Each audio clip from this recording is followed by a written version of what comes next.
just want to say welcome to all of you to this 3 hours presentation with Saj Razvi. The event here is organized by Psychedelic Society and Psychedelic Network for Therapy and Medicine.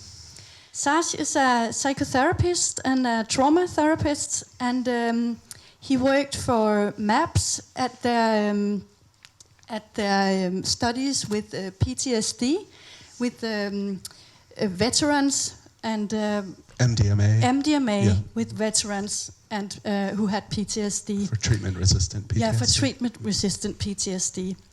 And so Saj he's going to tell us about his method that he's developed, and it's called Psychedelic Somatic Interrelational Psychotherapy, right? Interactional. Interactional, Yeah. I always say interrelational. And so Saj, we're really happy that you have a little longer time tonight to talk about your method. I know that you have so many things to tell us about, and we're really excited that you have time for us tonight. So please take the stage. Wonderful, thank you. Thank you, Catherine. Good evening, everyone. I wanted to give you a little bit of a background. As opposed to research organizations like MAPS and what's happening in a lot of places with universities that are looking to test these medicines and move them through these approval pipelines, my organization is doing something quite different. PSI, Psychedelic Somatic Institute, we are asking the question of what interventions, what modalities best fit with the psychedelic state of consciousness, right? Because I think, for example, the type of interventions that we traditionally have in psychotherapy, talk therapy, insight, cognitive reframing, cognitive behavioral therapies, these types of things, will they pair well with the psychedelic state, or is something else needed, right? And so that has been our focus. And the interventions that we've developed that will show you sort of the reasoning for that are quite different than, I would say, traditional psychotherapy interventions. We are asking the questions around what interventions will pair best with the psychedelic state of consciousness. And through tonight's presentation, we're going to go through sort of some axioms and operating principles that we use as foundations for the model, and then describe truly two elements of the model that I think are unique to the world of psychedelics, that I think would greatly benefit the world of psychedelics. One is the body, So I am faculty at Synthesis, and the reason why they brought me on was, they're doing these trainings, year-long trainings for their cohorts, and eventually the question comes up, well, what is the body doing while the mind is engaging in this psychedelic process? What's happening to the body? So that's one question that we're going to be talking about, one topic we're going to be focusing on tonight. The other topic is sort of relational traumatic transference. Basically, what happens when trauma happens in a person's family of origin, when it happens early in life, when it's repeated, and how that relational trauma plays out in the psychedelic session. Okay? So the first thing is that truly this is a non-medicine specific modality that we're talking about here, right? That means that we don't do ketamine trainings, we don't do cannabis trainings, we don't do MDMA or psilocybin trainings. The idea here is that sort of regardless of what medicine you take, it's a good idea to have your body available to you. It's a good idea to have more of your being available to you for the psychedelic to move through, right? So that's a basic premise. And it's also based off of the idea that even though these are unique in many ways, the effects, the outcomes, the profile of these different medicines, they operate quite differently from one another, and yet they have some commonalities, right? So they all seem to disrupt the default mode network. They all seem to sort of place us in this non-ordinary state of consciousness. So that's one of the reasons why this is a non-medicine specific modality. The next high-level principle here is the idea that human relational wounding requires human relational healing, right? So this slide is speaking to this idea that I think we see commonly in the psychedelic world, that people often turn to psychedelics because they're suffering, right? Because there's sort of mental health concerns that are going on. Very, very frequently, these mental health concerns are based in early childhood trauma and developmental trauma, right? I think if you look at something like the ACE study, which if you don't know about it, it's a fantastic piece of research that came out of the US, and it's expanding. In the US, there was this Dr. Folletti, who was an obesity doctor, right? And he found that some percentage of his patients, when he gave them gastric bypass surgeries, that they got better and they stayed healthy, right? Another percentage of his clients would initially get better, but then revert back to sort of, poor eating, things like that. And he had his own questionnaires, and he found that there was a really high correlation between the patients that did not receive benefit from the interventions and childhood sexual abuse, right? So Folletti got together with the Center for Disease Control in the US, and they wanted to see how much do we see this across the board, right? So it was a 17,500 person sample size. And what they found was for each adverse childhood experience somebody reported, like child abuse, like sexual abuse, if a parent was incarcerated, if you had a parent with mental illness, right? So for each one of these that people report in their childhood, there's a corresponding increase in adult disease processes that we don't think of as being mental health related. Cancer, obesity, diabetes, brain disorders. There's just, you can go through, and there's this incredible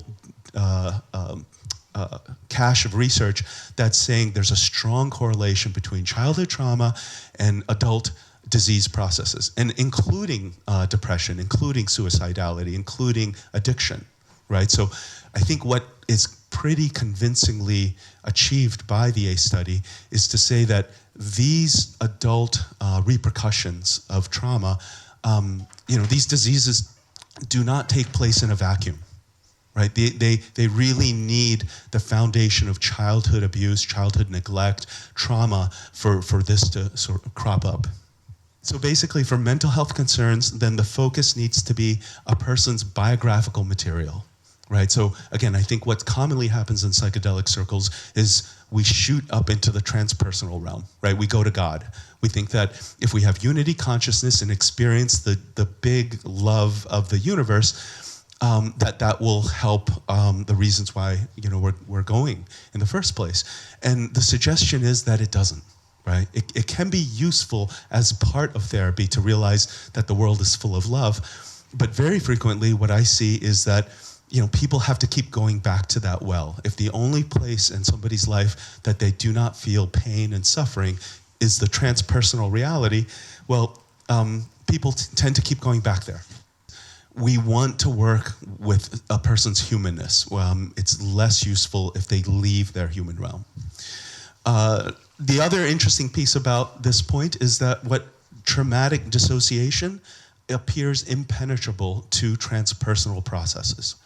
Right? Which is to say, it's somebody who knows the face of God, knows these perennial truths about existence and the existential realms, but can't be in a relationship, right? And again, that's because what we find is that traumatic dissociation does not open the door to transpersonal processes.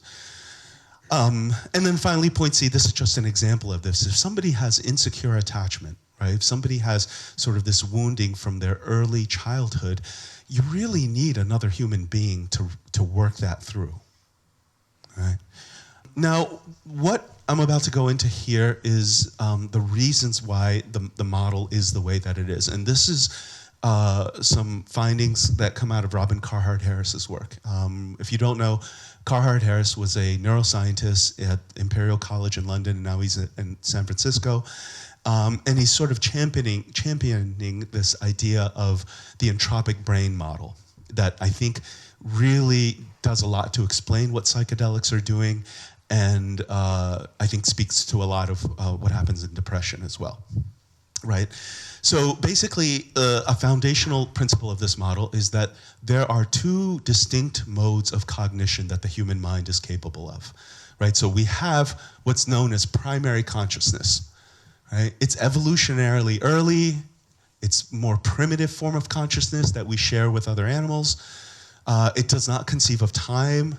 There's no abstract thinking. It's not conscious. It's not rational. Oftentimes, it's not verbal, right? So think of your dog. Think of your toddler, right? This is a form of cognition that's founded in concrete sensations and emotion, right? It's a very concrete, experiential form of cognition, and it yields in what different researchers have come to understand as an implicit self or an unconscious self. Where that's capable of implicit communication, implicit cognition, implicit emotion, implicit perceptions of self, other, and world.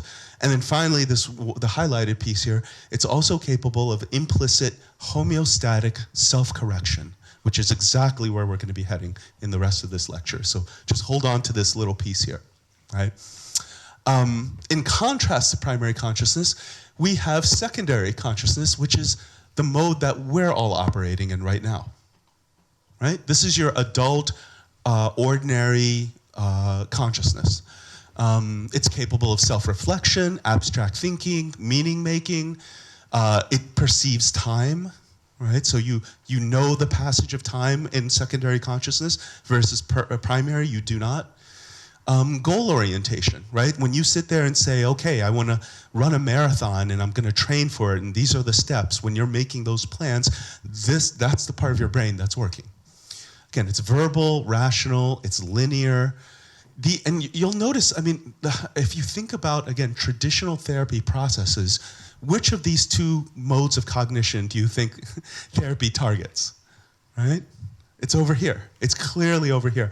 When you're doing cognitive reframing, when you're doing reality testing, when you're working with distorted belief systems, when you're working with narratives that are disempowering for people, right? All of that is happening over here. And in fact, I would suggest that the way that traditional psychotherapy looks to stabilize people, looks to help them, is by grounding them in secondary consciousness. Right? Grounding them in this objective sense of reality. So this yields the conscious self, right? The self that you identify as you, and like your thoughts, your belief systems. This is sort of, the self that you think of as being you. It provides stable states of consciousness and a stable sense of identity. Versus primary consciousness, it's more of a chaotic state, right? So the reason why this is called the entropic brain model is that there's greater entropy over here, right? People can shift consciousness, shift perceptions much more quickly here, much less stable here than things are here, right? Let's talk a little bit about how this works together, right? So we're defining psychedelics as a disruption of the organization of the brain. So again, this is from Carhart Harris. His strong suggestion is that what psychedelics are doing has less to do with what they're adding to the picture and more to do with what they're removing from the picture, right? So psychedelics selectively target the default mode network and secondary consciousness. So if people don't know what the default mode network is, basically it's the highest order network that we have in our brain, and it sublimates or it subsumes the other brain regions underneath it, and it organizes their interaction, right? It gives a smooth functioning flow of communication to these different brain regions, right? Think about your brain being an orchestra. It has all these different areas that do different things. And the default mode network is the conductor of that orchestra. And the music that that orchestra makes is your secondary consciousness. And psychedelics target precisely that. They target the default mode network, and that means it degrades the functioning of the default mode network, and it degrades the secondary consciousness, right? What's left when that disruption happens is primary consciousness, right? This is a neurological shift away from secondary towards primary. And so, why is that important? Why is this important to know in terms of how psychedelics are operating, right? Because it means that psychedelics are taking the brain in a clear direction, right? They're taking the brain towards primary consciousness. And if we're in a psychedelic session and we're trying to use interventions that are designed for secondary consciousness, we're working at cross purposes, right? We're trying to have the brain operate in a way that the psychedelic is saying don't operate, okay? Secondary consciousness, just to sing its praises a bit, it's an amazing tool, right? It's ultimately a survival mechanism that allows us to understand, to predict, and then ultimately to manipulate our environment, right? So think about it. Everything you're touching right now is a function of secondary consciousness. Right, this building that we're in, the lighting, the modern civilization that we're in, the fact that we, put a person on the moon, medical science, all these things are outgrowths of secondary consciousness. Right, so I don't know if you've ever heard this phrase, Anthropocene. Right? So basically, it's the idea that we are in the human era. We are in the era where human beings, human activity is really determining the environment around us. Right? This is the first time in history that has been possible. Again, there's lots of benefits to secondary consciousness. Again, if you're flying on an airplane, do you want your airline pilot to be grounded in secondary consciousness? Absolutely, you do. Right? Do you want your surgeon to be grounded in secondary consciousness? Yes. But does that mean we need to turn to secondary consciousness for everything? And I think that's the mistake that we do. That's the mistake that we do in Western societies. We turn to it for our sense of meaning, our sense of worth, our connection to spirit, our connection to each other. We turn to it to help us navigate, mental health phenomenon, right? And the suggestion is that it's not nearly as good at those things, right? It wasn't designed to handle our core sense of meaning and worth and connection in the world, okay? So these functions are much better handled by primary consciousness. This is a diagram of the autonomic nervous system, right? And the idea is that here are a number of different organs, and they're all innervated by the autonomic nervous system, meaning that, when you feel anxiety and you feel it in your gut, that's your autonomic nervous system, right? So let me give you a definition of this that's not up here, but I think you'll all be able to relate to. So right now, you're listening to this lecture, you're trying to understand the concepts that I'm putting out here, but at the same time, your heart is beating, right? At the same time, your blood pressure is being regulated for you, your temperature is being regulated for you. If you just had some food, your food is digesting in your belly. All of this is happening without you being aware of it, without your conscious control, without, this is happening automatically, right? So hence the name, your autonomic nervous system. And this is amazing, right? Many people can go years and years without even recognizing that their autonomic nervous system is doing all these amazing things to keep you balanced, to keep you in a homeostatic state of well-being. Right?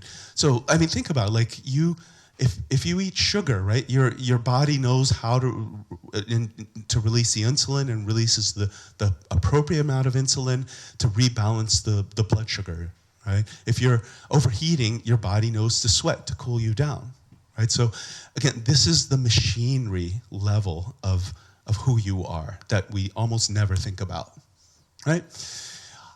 Self-regulating, invisible biological machinery of the body. This is the mechanism that becomes far more accessible, far more active when clients enter primary consciousness, right? So the autonomic nervous system is one of the networks that makes up primary consciousness. And when we gain access to primary consciousness, we gain access to a much more fluid autonomic nervous system. That's not something that Carhart Harris is saying. That's something that I'm saying based on our experience working in the model, okay? Point C here, I want to suggest to you that this is actually a preferential pathway for the psychedelic medicine to take through a person's system.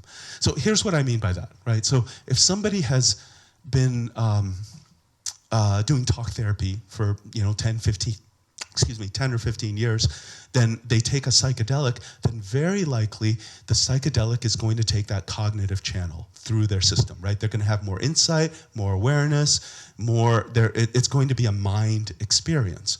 However, what we find is that if people are trained to feel what's happening with their autonomic nervous system, to feel anxiety, to feel depression, to feel fear, right?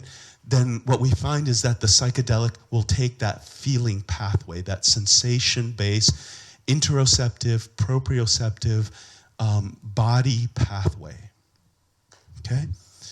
I also want to suggest, still in point C, that this is a much more robust channel for processing than the mind is, right? So here's what I mean by that. This is the difference between, thinking your way out of anxiety, thinking your way out of a panic attack, or thinking your way out of depression versus feeling your way out of anxiety, feeling your way out of depression, right? Point D here, this is the mechanism that's essential to what's called the defense cascade. And essentially the direction we're going to go in is this, it's a biological phenomena that animal researchers have seen all the way back to Darwin, right? So in other words, you look at mammals under threat and they have predictable escalating responses to that threat, right? That's what the defense cascade is. Okay, so that's what we're doing with that's the sort of rough overview of the autonomic nervous system. Something else to know about this system is that, well, it's not unique to being human, right? Everybody on this slide has the same basic autonomic nervous system setup. This is from Stephen Porges's work. I'll say it was surprising for me because I didn't realize we shared that much in common. I thought we were much more different than other mammals. So basically, nature does not throw things out. It develops this very complex thing called the mammalian autonomic nervous system, and then all mammals share it, right? We're not distinct in that way. The other thing to know is that trauma was a common occurrence in the environment under which the autonomic nervous system developed. Trauma was utterly common, right? Threat was the milieu in which the ANS evolved, right? So the basic suggestion here is that our nervous system knows how to deal with threat.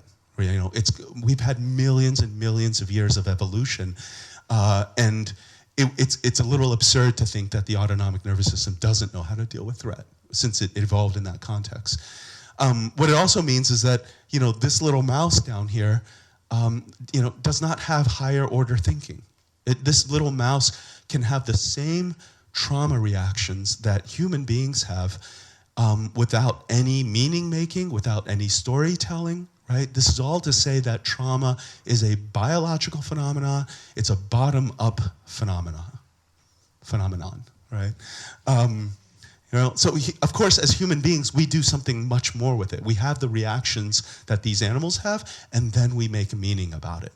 Right, and then, so trauma enters our secondary consciousness process, but fundamentally, trauma affects beings that don't have secondary consciousness at all, right?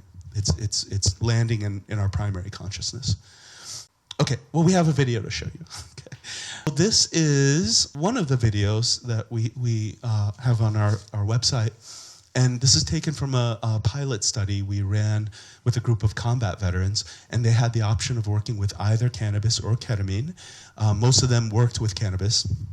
And I should also say that most of the people that were in that pilot study went through the U.S. Veteran Administration system, meaning that they had a lot of psychiatric care available to them. They went through prolonged exposure. Basically, they went through a lot of everything that the traditional psychotherapy world, traditional psychiatric world could offer. These guys went through this, and where they are now is they would be using a large amount of cannabis on a daily basis to manage their PTSD symptoms, right? Which is great, if that's what it takes and management works, then go for it. But we're doing something quite different here, right? So what you're about to see is them processing trauma, them processing their PTSD events with cannabis. That's the ones that we're about to see right now.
Okay, so I just wanted to pause here. So a couple of things, right? Trauma is charge. Trauma is an experience. You can turn it into a story, you can do things with it like that, but fundamentally it's terrifying, right? And the suggestion here is the body, again, this pathway, there's no words that can substitute for the intensity that was being put into his hands. The other thing to note is just how effective his body is at channeling, working with the charge. So what we see in this work is this wave phenomenon, meaning that, we'll target a memory, they'll go in and sort of, talk about the memory a little bit, but then as soon as the body hits reactivity, then we pause on the story, and then we get this escalation of nervous system responses, escalation of fight or flight or fear responses or dissociation responses until it peaks, and then there's this gradual calming on the other side of it, right? So just put that in your back pocket, that there's this wave phenomenon that we're working with here. Now, the other person that's about to come up is another war veteran, and he's processing an event where he just had to run for his life.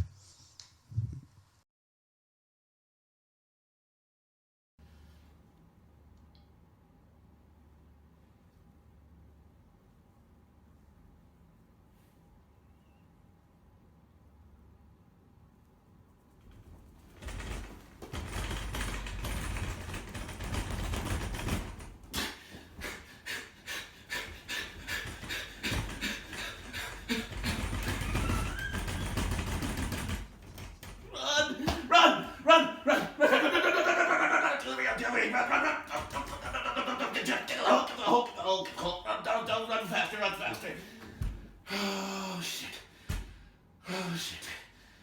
Oh shit. Oh shit. Okay. So same thing here, right? The same wave pattern, the same, and targeting his legs. You can see how fast his legs were moving like that. I don't think, I could ever make my legs move that fast voluntarily. But if we're talking about involuntary autonomic responses, right? And the other thing you'll see here is that, he was in the intensity of the wave, he gets to the other side of it, and now he'll just continue telling the story of what happened to him until he hits another point of charge, right? So if it's not clear, the modality that we're working in doesn't care about the story, right? I frequently don't have any idea what the actual story is that created these symptoms, these responses in people. What I care about is how the body processes the charge, right?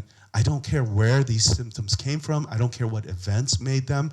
The fact is that they're here, they're present moment, and they're expressing in the room right now, right? So I will have supervision with students, and this happened the other day, and after a half hour of talking about a particular case study, I realized that we were completely 100% talking about process and not at all about story, not at all about the narrative of what happened.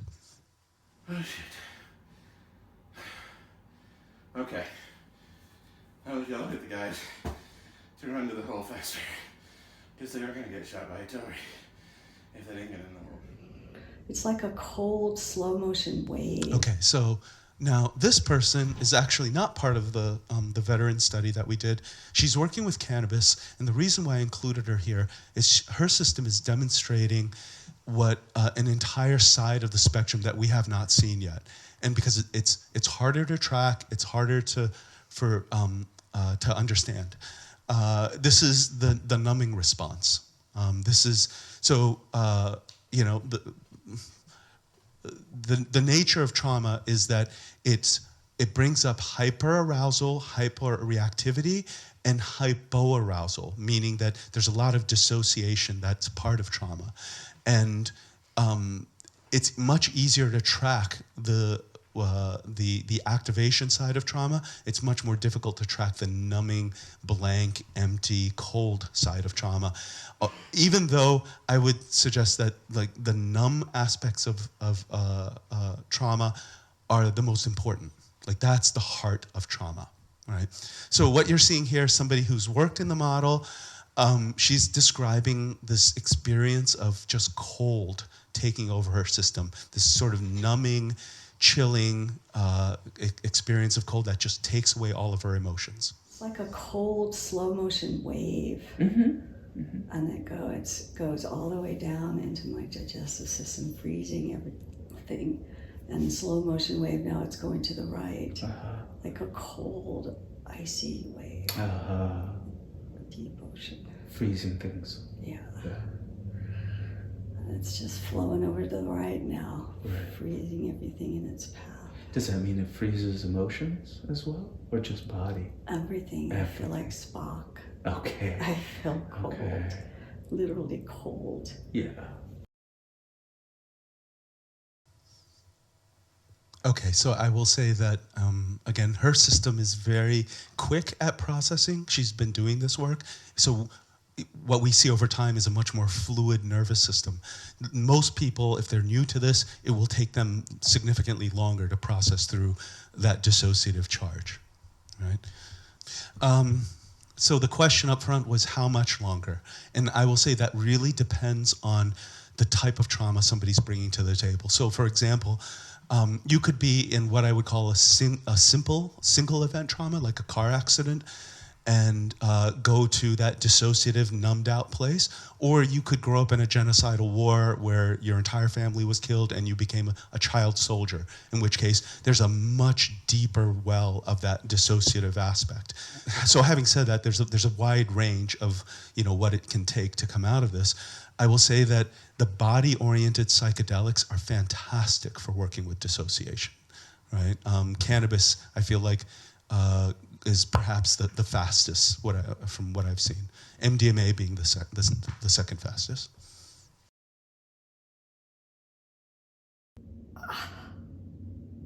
Oh, it's like a fist. Yeah, there you go.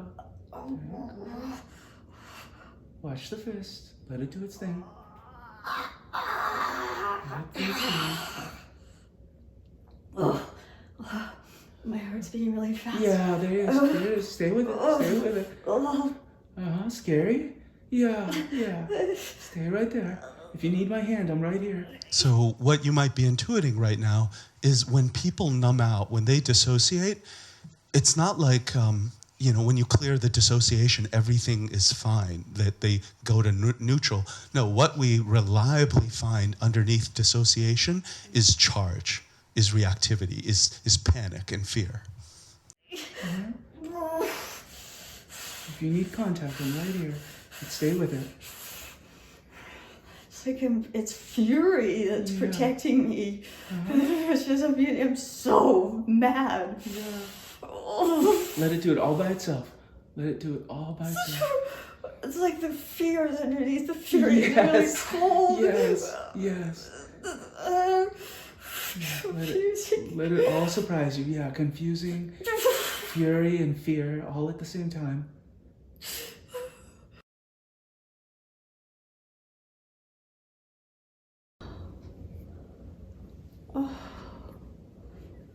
Coming back to life. It's unflinching around my eyes and my chest, on my hands, my diaphragm, my heartbeat. Oh yeah, God. Oh God. Yeah, this is that expanding out of having been encased feeling. Like I'm able to fully expand. I'm not contained. Freedom.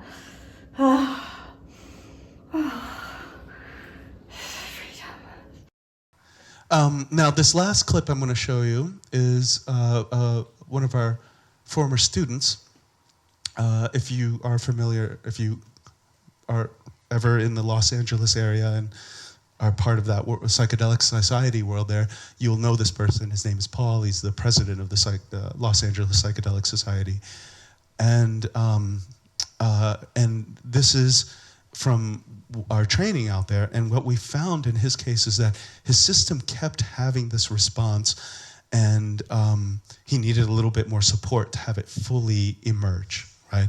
So what you'll see here is, somebody having trouble breathing, right? And it was only after the session that the memory came to him of him being 12 years old, laying on the bathroom floor, and his stepdad was kicking him in the stomach, right? And just basically kicked the wind out of him. And so a really important principle here is reenactment. What we find is that the body is attempting to go back and gain mastery over the places that crushed us by taking us back there somatically. You have this experiential somatic reenactment, right? So something else that I want you to notice as this plays is, at no point do I tell him what to do or what to feel. I don't tell him to constrict his breath or take his neck back or anything like that. We're holding the container, and inside of that container, these responses emerge. Stay with it, buddy. Let it get as big and as tight as it needs to be. Feel what's pulling your neck and head back like that.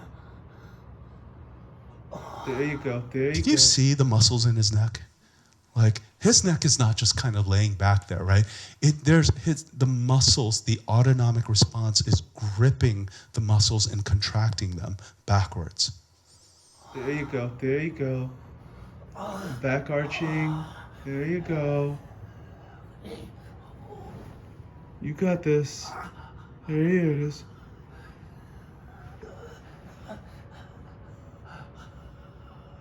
Stay with it. Stay with it.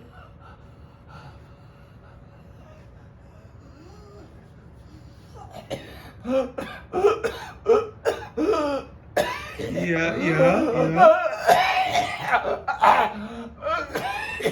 Stay in there. Stay in there.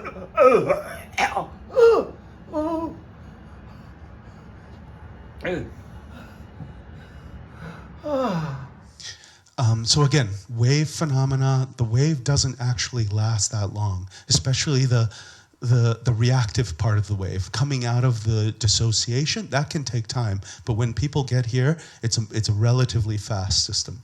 So if you are thinking to yourself, I've been to Christiania, I've gotten my cannabis, I've never seen that response with people, you're not alone, right? Half of the United States and all of Canada, people use cannabis recreationally, and we don't see that response. And I think what we're seeing here is that cannabis, like other psychedelics, truly changes its nature based on context, right? The way that the container is designed, cannabis becomes a completely different animal. I will say that it becomes one of the most, powerfully excavating tools of the psyche that we have, especially in terms of how it works with dissociation. But going back to sort of the fifth principle here, the reenactment compulsion, right? So the system appears to operate through reenactment and mastery compulsions. The body naturally goes back to the unresolved traumatic events and reenacts in a bid for mastery, right? So again, we never direct the client into anything. Like, you will never see me saying like, okay, now, like, do this or contract this or try holding your breath this way or something like that. It's like, no, all we're doing is holding the container, and then the system does the rest, okay? So let's just briefly talk about other pathways of traumatic reenactment, right? Intrusive imagery, probably most of you have heard of that.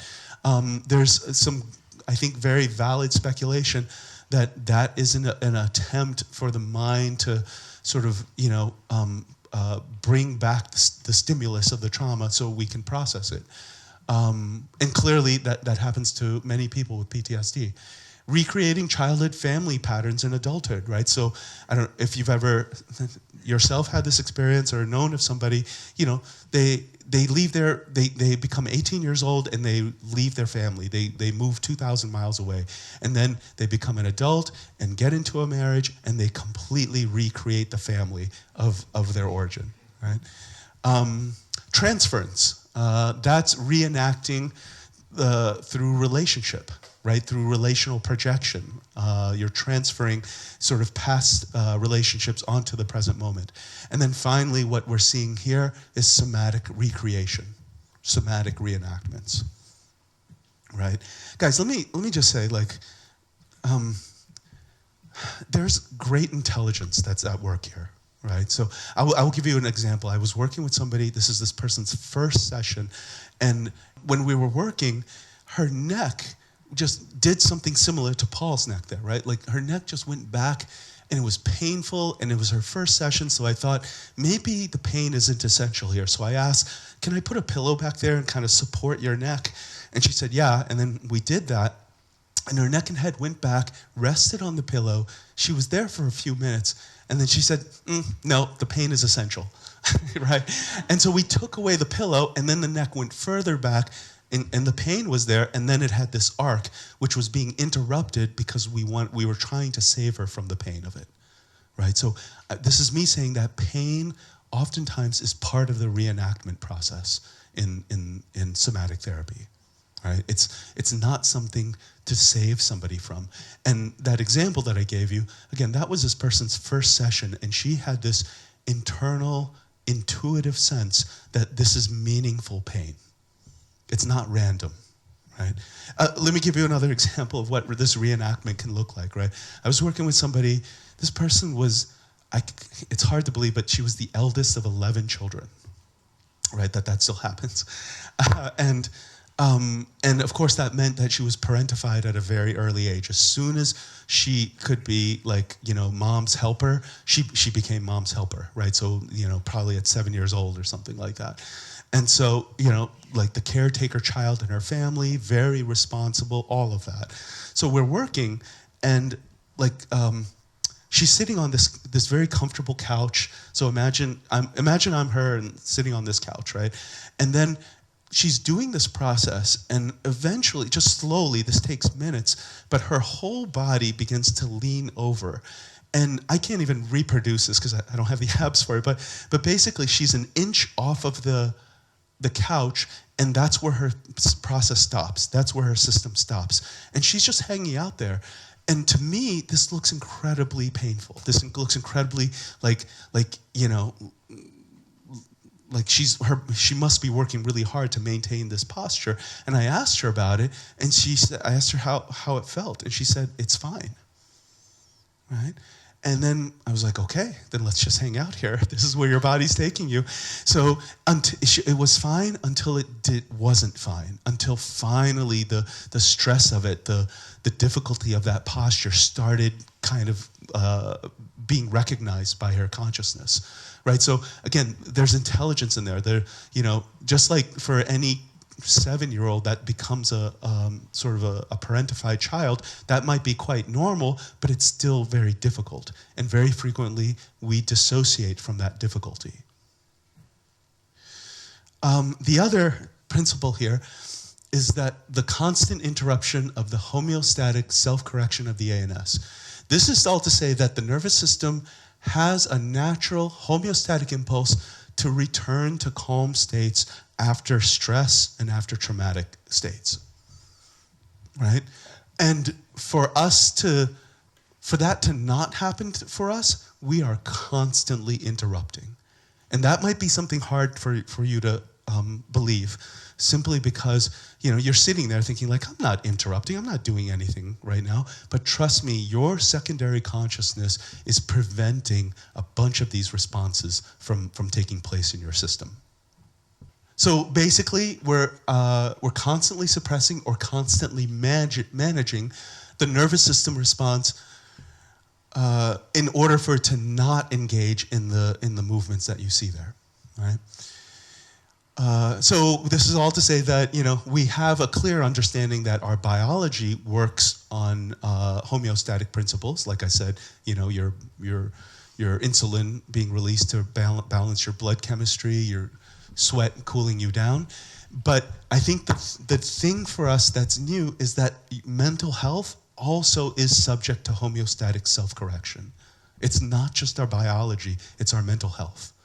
And the argument here is that there's a whole lot of our mental health that is based in our biology. It's a psychobiological model of mental health. I won't go too deeply into this, but so what you're not seeing in those videos is the intervention that we use to have that response take place, right? So we call it selective inhibition, and basically it's an inhibition of the voluntary management, the voluntary coping, the avoidance strategies that we're constantly using. So here's what I mean by that. Let's say you're in therapy and you're talking about something difficult, and in the middle of the story, you have to take 3 deep breaths, right?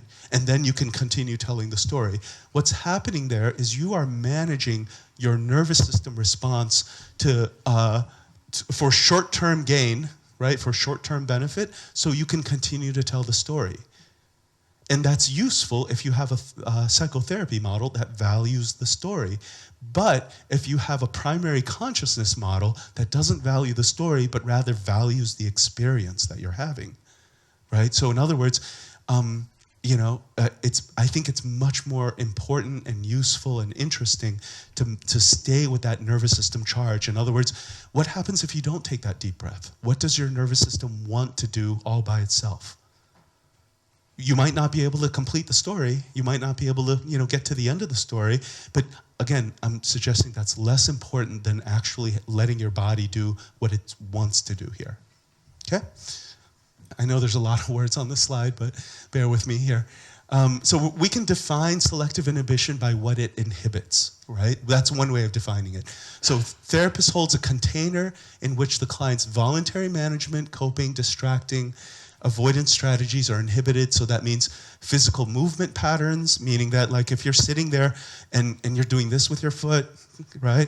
Like that's a management strategy, right? You're taking deep breaths, that's a management strategy. If every time like your shoulder gets tight because, that's what the autonomic process looks like and you do that with it, you're managing, right? So we're looking to inhibit that. We're having people not use their breath, not use their calming strategies, Not use distracting thoughts, right? So if anytime something difficult arises in your experience, if you go visit the beach, right, then the process will not take place. And this also applies for meditation at times. Meditation is a fantastic technology, but very frequently I'll say that the way that it's practiced in the West is as a detachment strategy, right? So in other words, like, here's all of this, your emotions and things that are happening, and the recommendation is to not get on the train and follow your system. So we frequently have to inhibit the learning that people have, the practice that people have done in meditation to detach, right? We want people to attach. We want people to have their human level responses to this. The other way of defining selective inhibition is by what it allows, right? So I would say it's a directive, protected container in which the client is able to reassociate to their primary consciousness experience by inhibiting secondary consciousness management, right? By secondary consciousness distractions, right? So this is all leading to this here, which is selective inhibition is a pressurizing move, right? Meaning that we're pressurizing the client system into having this healing response. And what some of you in the audience may be thinking is, wow, what you just saw there in those session clips, that seems to be outside of the window of tolerance. So if you don't know, the window of tolerance is a concept that showed up in somatic psychology. It's very common in the world of therapy at this point. And the idea is that, like, let's say there's this range that you have, that this is like a moderate range of your nervous system. And anything above it is too activated for therapy to be useful. And anything below it is too numbed out, is too dissociative to be therapeutically useful. And so this is the sort of the concept that has taken root in modern mental health, and I think it's flawed, right? So here's what I mean by that. I think being regulated, being in your window of tolerance is a wonderful thing if you have to go to work, if you have to pick your kids up from school, if you have to be functional, right? If you being regulated while you're in your relationship, it's a great idea. However, when we're processing trauma does not live in the window of tolerance at all. Trauma lives way outside of it. And I will say to you that, every single MDMA session that I was ever a part of at MAPS, people clearly would leave their window of tolerance. Psychedelics inherently cause people to leave this narrow range. And if you try to not have them do that, then you're doing a very artificial thing. You're making a very directive intervention to have people not leave the window of tolerance. Yeah, great question. So the question is, would we recommend clients inhibit their coping mechanisms in between sessions? And the answer is no. We want clients to have very healthy, functional coping mechanisms when they're not actively processing. Right? So yeah, please, take those deep breaths, do all the things. We're going to model the autonomic nervous system, and we're going to try and go through this relatively quickly. But basically, the basic idea, this is, again, inspired from that defense cascade that we talked about as, in terms of biological research. So threat equals activation of the autonomic nervous system. We already got you the definition of the defense cascade, but the greater the real or perceived threat, the greater the nervous system response.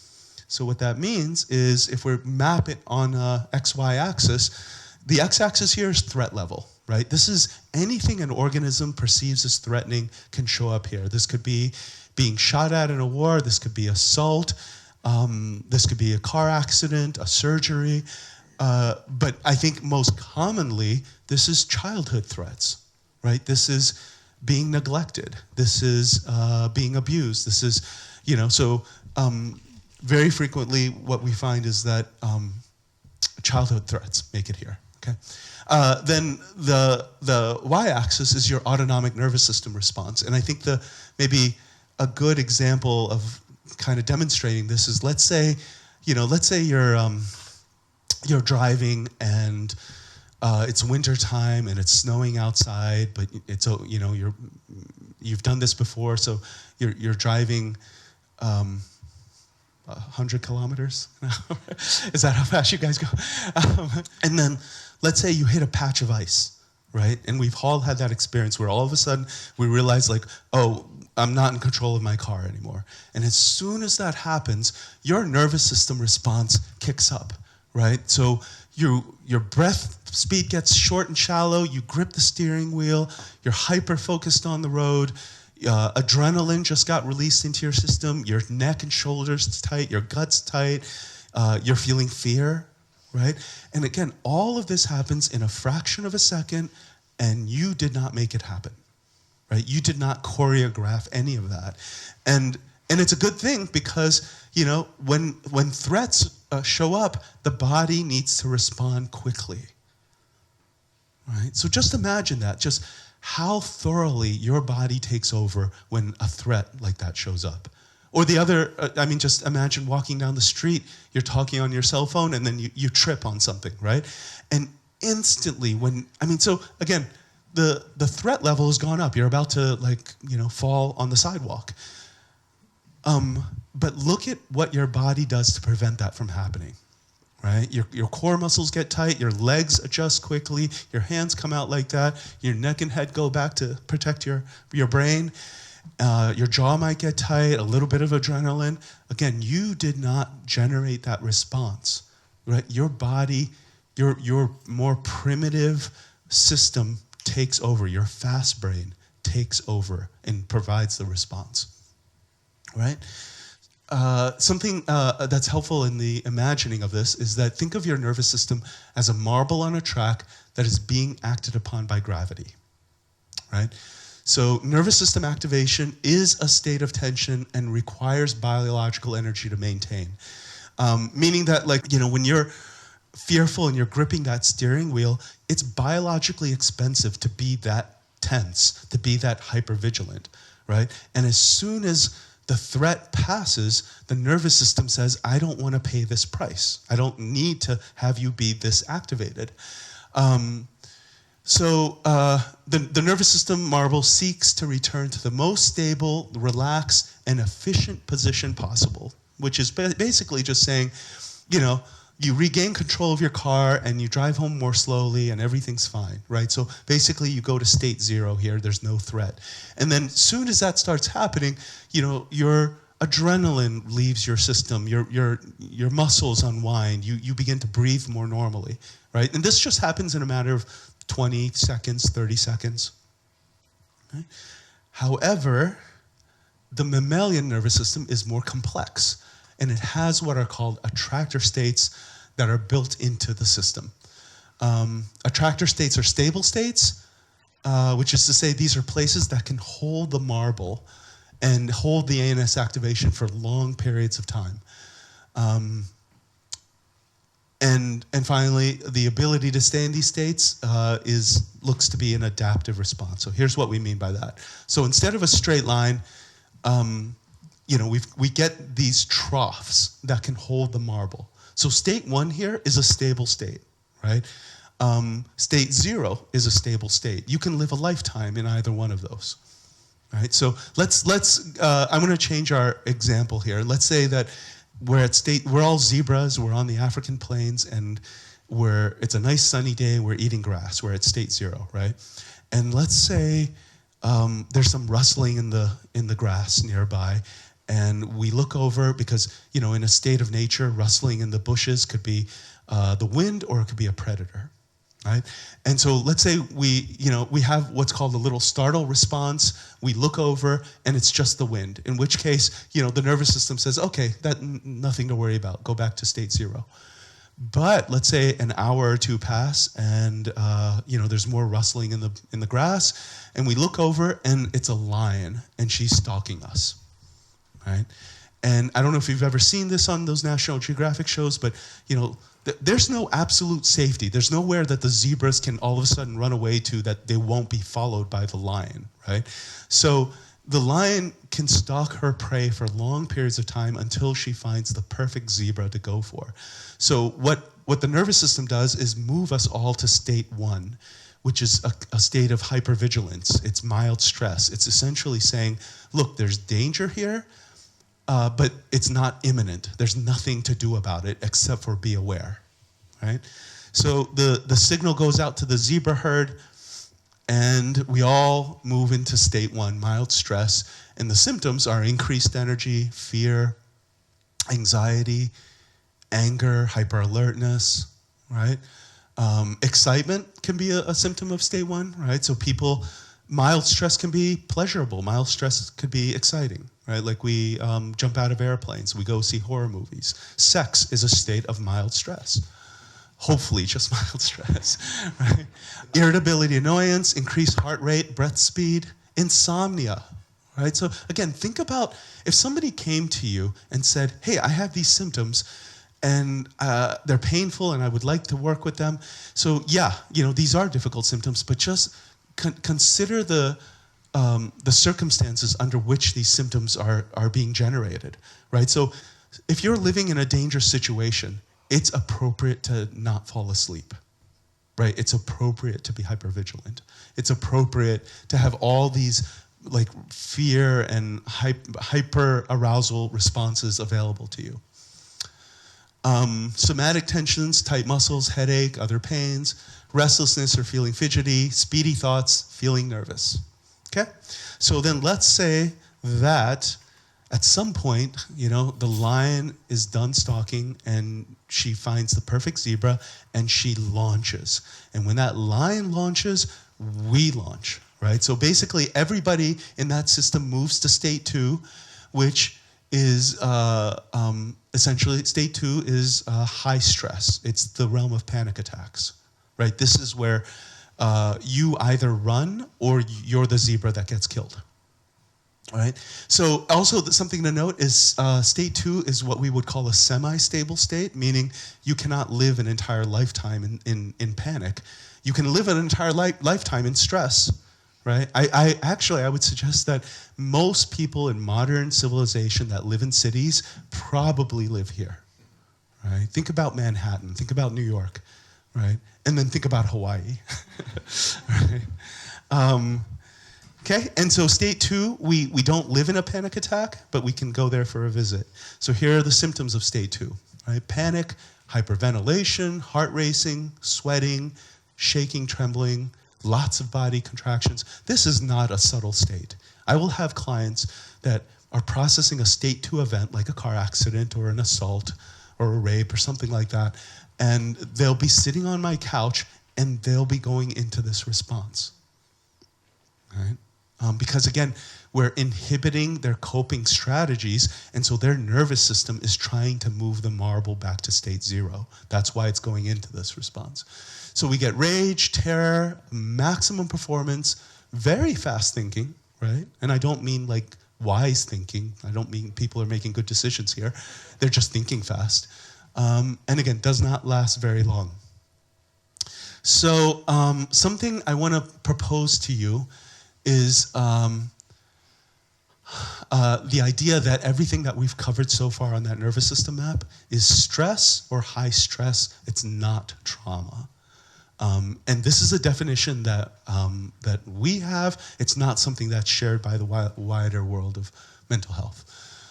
So we're suggesting, point B, that trauma emerges with overwhelm of the sympathetic nervous system, right? So that fight or flight response, the anxiety, the fear responses. When active defenses, when active fight or flight responses fail to resolve the threat, our system begins to engage passive defensive responses. Basically, what we see is the body begins to shut down, dissociation turns on, fragmentation of the psyche begins, and here is what it looks like, right? So basically, you're that zebra at state 2, you're doing everything you can to get away from the lion, you're kicking, you're going left, right, and it's not working, right? You're giving it your all, and the line is gaining on you. And at some point, your system will have the recognition that I'm probably going to die, right? This point of overwhelm gets hit. And when that happens, we go into collapse, right? So this is state 3. It's relatively stable state that attracts and holds the marble, right? So this is a dissociative numbing state.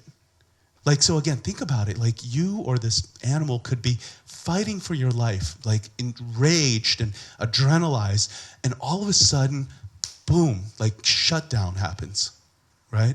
And the whole idea behind that, what's happening is that the pharmacy that is in all of our heads is generating endogenous opioids and releasing them to create the shutdown response.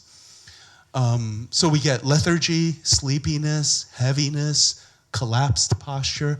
And folks, I am not talking about, your client just having a long day and they're feeling sleepy while they're at your office. I'm talking about the person that, is anxious and upset because they're late to therapy and they had to go through traffic. And but then you begin to talk about the event that happened 8 months ago where, somebody died in a car accident, and then they become uncontrollably sleepy while sitting up in a chair. Like their eyes can't stay open, The heaviness is a big one here. They'll feel like their hands are made of lead. They'll feel pushed back into the chair. Their head feels really heavy. Sensations of weight, feeling cold.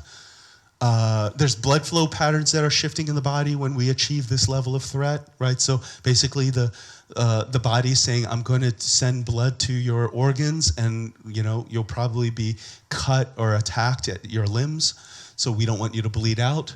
Nausea is very common at state 3. Confusion. So again, look at these last few ones here, right? Especially confusion. You're looking at somebody whose nervous system just released opioids into it, right? So so if somebody just sat there and took an opioid, they would have all of these symptoms, right? So again, slowed thinking, in contrast to states 1 and 2 that have very fast thinking. Suicidality and hopelessness. Let's go with hopelessness first. This is also ridiculously common in state 3. If it wasn't hopeless, they probably wouldn't have ended up in state 3, right? They would have been in states 1 or 2 if there was any kind of hope. So there are people that live in this state. If you have an entire childhood that you were in state 3 because there was so much chaos and so much trauma in your childhood, then you're just going to think that this is the nature of reality. Right? And I'm telling you that it's not, right? That truly hopelessness, what we see with it, is a nervous system state. It clears up when state 3 clears up. When the marble moves out of state 3, we find people have much less hopelessness. And then finally, suicidality. Let me explain that a little bit here. So think about, in states 1 and 2, you're fighting for your life. You're willing to punch and kick and scream and run and kill for your own life, right? In state 3, none of that worked, right? The system is still looking for a way out, right? State 3 does not feel good. And so, again, just like hopelessness is a function of state 3, I think suicidality is as well, but not fully. Obviously, there's other sources, other things that can generate suicidality for a person. But I will say that state 3 trauma does it as well. I'll put it that way. Okay. The last thing here is that state 3 can alternate or occur simultaneously with states 1 and 2 symptoms. This is all to say that what we find in state 3 is what's called dual activation, right? So meaning that you'll have the anxiety, the fear responses, but they'll just be muffled. They'll be kind of, think about taking a big heavy wool blanket and putting it over state 1 and 2 responses, and then you get state 3. And if you're thinking to yourself, wow, that state 3 sounds like bipolar 2, right? State 3 sounds like, whenever a clinician hears a cycling of hyperarousal followed by hypoarousal. Most of the time, the bipolar diagnosis comes out of the closet. There truly is something called bipolar disorder. I'm not denying that at all. You'll notice that mania is nowhere to be found on this map, right? But bipolar 2, I think very frequently it's misdiagnosed trauma. Okay, so let me just read you this bottom piece here. This is from Bessel van der Kolk. If anybody, if you know him, he's a well-known traumatologist in the US. So 2 decades after the original trauma, opioid-mediated analgesia or numbing developed in subjects with PTSD in response to a stimulus resembling the traumatic stressor. So basically he's saying, like, this was a study that was done in 1994, so it's pretty old, but they brought in Vietnam War veterans, and 20 years after they left the war, and they gave them a little echo of the war, like a sound, a taste, a smell of the war, and they found that 20 years after the war, these people just flat out dissociated, right? They just went numb. And what he's saying is that, which we correlated with a secretion of endogenous opioids equivalent to 8 milligrams of morphine. So again, I don't know if you know, but like that's a lot of morphine, right? So in hospital settings, they'll use 2 to 4 milligrams of morphine for severe breakthrough pain, right? So they're saying that when these war veterans dissociated, the level of dissociation that they, to match that level of dissociation, they had to use 8 milligrams of morphine, right? This is all to say that dissociation, that, that collapse, that numbing that happens in state 3 is not made up. It's not like a, it's very real. Our biochemistry is changing when we hit state 3. State 4, right? This is severe trauma. So basically, the difference between state 3 and state 4 is state 3 has, things are bad in state 3, but there's a potential that things could change, right? Like, let's say the lion tackles the zebra, but then, there's a group of hyenas and they're too close to the lion's cubs in her den, right? So the lion has to leave the zebra and go deal with this other situation. And as soon as that happens, the zebra's nervous system pops back to state 2. We actually have a video. I don't know if we'll have time to show you this, but it's amazing to see. It's incredibly adaptive, right? It's like a bit of a possum response. It's saying, look, I'm playing dead. You have me. You don't have to tear into my skin. But if there's a lucky break, the system's able to have access to those full-on active defenses. What happens in state 4 is, the threat is so high that there's no point in having access to active defenses. So in other words, the lion tackles the zebra here, and she picks up the zebra and takes her into her den, and there's 6 other lions there. That zebra's not coming out of there alive, right?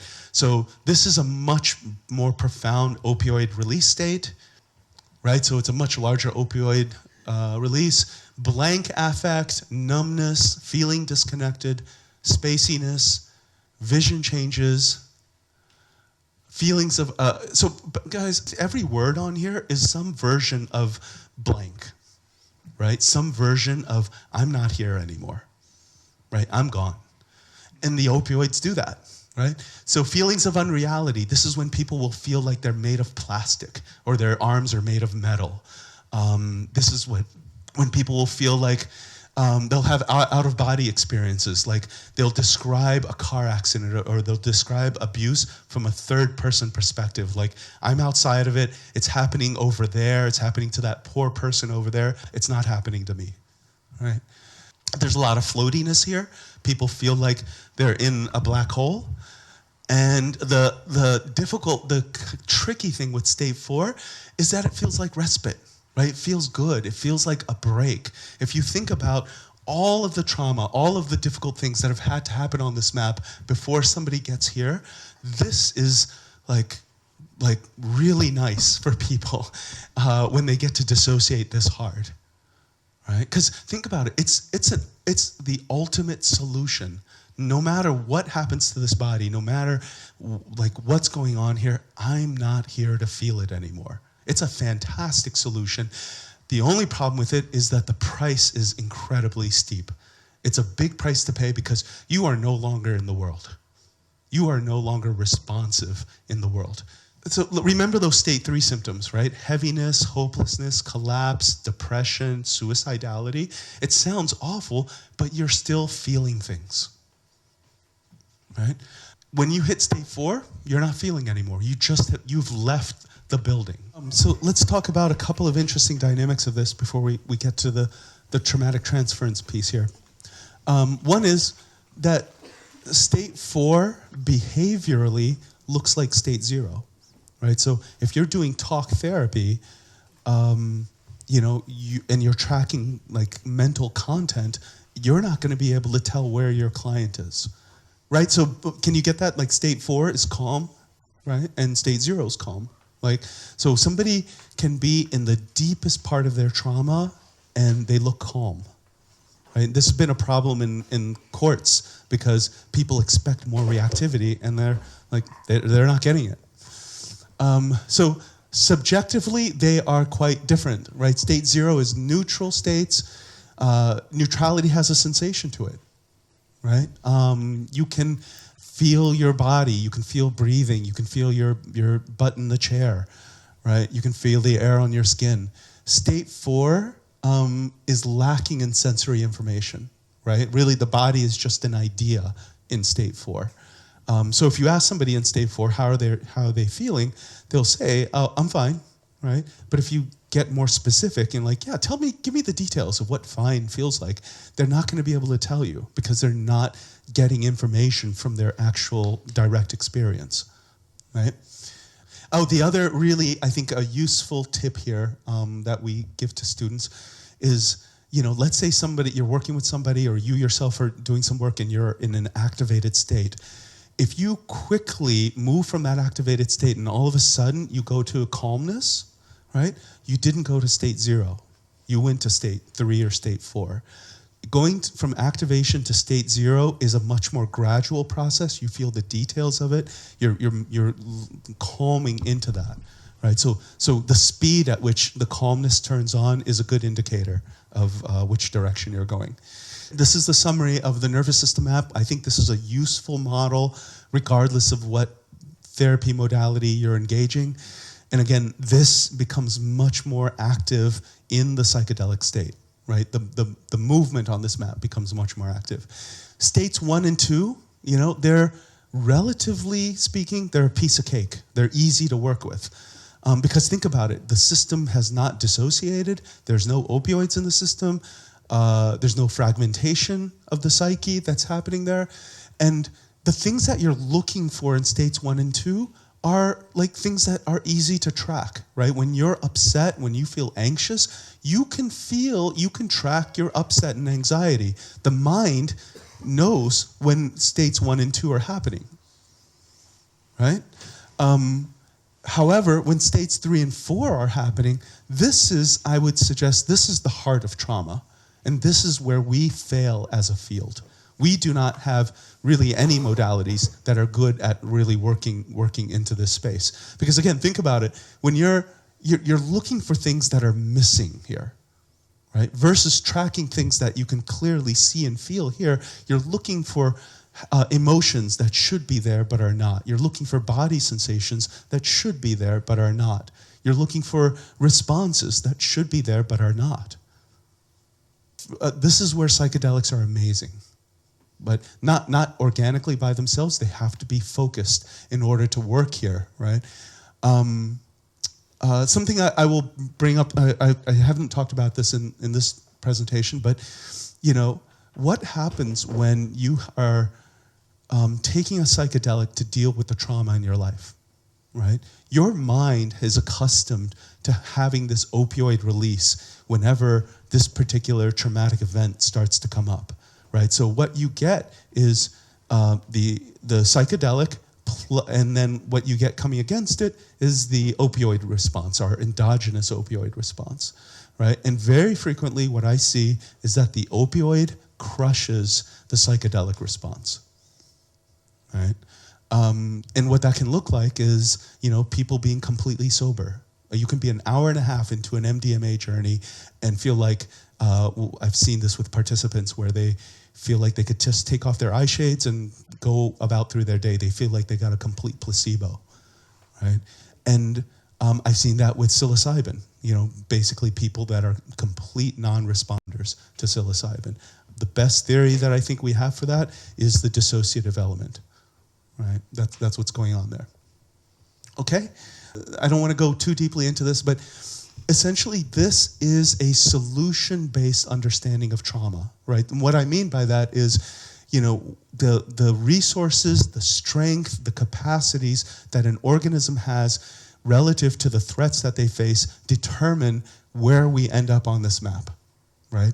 So states 1 and 2 is, there's threats, but our capacities to deal with those threats are significant, right? We didn't have to dissociate. State 3 is defined by, a high level of threat, and we had a weak solution, right? A good example of state 3 is, say, a child that's being abused at home, neglected at home, but on the weekends she goes to grandma's house, and grandma's house is a wonderful place, right? So in this child's mind in state 3, she is aware that there is a solution to what's happening to her, but she wasn't able to get to that enough to prevent the trauma from happening. And in state 4, solutions don't exist at all. Right? So one of the big conditions that we have for how people process with this is, what are the events that happen to people? What nervous system states do these events live in? And how much solution does this person have to the horrible things that have happened to them? Right? People that have a great deal of solutions will tend to hang out over here. People that are much less in terms of the solutions that they've had, They got abandoned as a child, and even though they're an adult, they still don't have solutions to the things that happened to them. They will live down here. Yeah? So I know that might be a little confusing, but I just wanted to get that in. So let's go to the second big piece here that we wanted to cover, and this is going to lead to some more videos. Let me just give you a quick basic sense of definition of transference, right? So basically, when you have a relationship from your past life and there's feelings or complicated, unresolved experiences around that relationship, and you take that and then you transfer it to your present moment relationships, like with your spouse or your children or your therapist, you are transferring, right? And we do that all the time. If trauma occurs early, repeatedly, and within a family of origin, basically we're talking about complex PTSD at that point, the very definition of mother, father, family, intimacy, closeness, touch, all of these essential things about childhood will be affected by the trauma, right? In other words, relationship is encoded as part of the traumatic memory, and this is different from a single event trauma, right? So let's say a drunk driving accident, let's say, and you don't know the person who was drunk, you don't have a relationship with them, you're never going to see this person again, let's say, right? In that case, there's still a lot of charge in the system, but relationship was not an essential part of it. And contrast that to, every Friday night, dad comes home drunk and, gets into a fight with, the eldest son or something like that. You have deep relationship with every single one of those people, right? So you encode the relationship as part of the trauma memory. So most clients do have an enormous amount of negative transference, and they typically will not express it because they don't trust that they can say this and their therapist, their guide is going to be okay with it. So all we do in our sessions is we scratch a little bit lightly, right? So in other words, we start to bring in have the client focus on the relationship, the dyad that's going on, and ask them questions like, when they're in that psychedelic state, they're doing selective inhibition. You can ask them questions like, how do you feel about me right now? Or how do I look to you? Or how do you think I feel about you? right? I will tell you that every single person that has complex early childhood trauma from their family of origin has a ton of information for you, right? Like, like how they saw their parent, how their parents saw them, all of that's going to be projected onto you. So what we find is that there's some very common roles when it comes to traumatic transference. So this is what happens in psychotherapy, right? People will come in because something bad has happened to them. They're coming to you because, well, you can help them, right? That's the basic setup of it. However, what we tend to do is say, like, okay, I have empathy for you, bad things happen to you, and I can help you, or we'll try and empower the clients by having them move into that savior role for themselves. But the thing that we do is we close the door and we say, all those people that hurt you, or all those people that observed what was happening but didn't help, those people are not allowed in here. The problem with that is if this is the scene of the crime, right? And if this was your client's family, let's say mom or dad were in the perpetrator role, you had an elder sibling in the observer role, that means that you are walking around with all of these people internalized into your system, right? So you may not love your parents, but you are made up of them, right? You may do everything opposite to your family, but they are essential in your formation. So again, the idea here is that the entire scene of the crime is internalized when it's a relational trauma, right? So we map the mind and have an empathic understanding of everyone at the scene, even the people that were the perpetrators, right? We traumatically encode our own experience, the intentionality and perspective of the perpetrator, the intentionality and perspective of the bystander, and we either are lacking or have just a fantasized version of the savior. The savior doesn't have to exist, and typically, if it's a trauma, there wasn't a savior, right? So what we do is we dream into, as children, right? We dream into how they must be thinking about us to do what they're doing. If you're being hit as a kid, you're sitting there and you're mapping the mind of the person hitting you and thinking, oh, well, they're hitting me because I'm bad. They're hitting me because I'm wrong. They're hitting me because I'm broken, right? We're empathically mapping the mind. We know from research that empathic mirror resonance is very active when we are in positions of low power, weakness, victimization, right? And we think that it's a great survival mechanism. If you can sit there and map and understand what is going to happen next, prediction's a great example, survival mechanism here. So this is a student in one of our trainings. He's working with ketamine now. And I think ketamine is much closer to what the responses that we see with psilocybin than cannabis is. And he is doing an intervention that we have called sustained eye contact, right? So in other words, we're saying, like, don't calm yourself, don't do the coping maneuvers, the voluntary coping maneuvers, but in addition to that, sort of maintain eye contact with me. And typically what we find is right when the client wants to break eye contact, it's because something really difficult relationally is coming up. And if we have them not break the eye contact, that relational trauma, that charge fully shows up here, okay? I'll just say this person has pretty decent attachment, but the sustained eye contact always, I should say, goes towards the relational ruptures that we have in our system, sort of all the places that we were just let down and disappointed by a relationship. Mind is coming in. Mm-hmm. I hope I'm doing okay. Mm-hmm. I hope I'm doing this right. I hope it's enough medicine. Mm-hmm. Yeah. Is there any wondering about my sense of whether you're doing this right? My assessment? Yeah. I'm wondering that. Yeah. I'm going to have you ask me that question. Am I doing this right? Am I doing this right? Am I okay? See what that feels like. So an important piece here is we don't answer the questions for clients, right? We let the question hang out there because they have their own internal answer to it anyway. And that's what we're looking for. We're not looking to reassure the client, not in this phase of the work. It feels different. Yeah, in what way?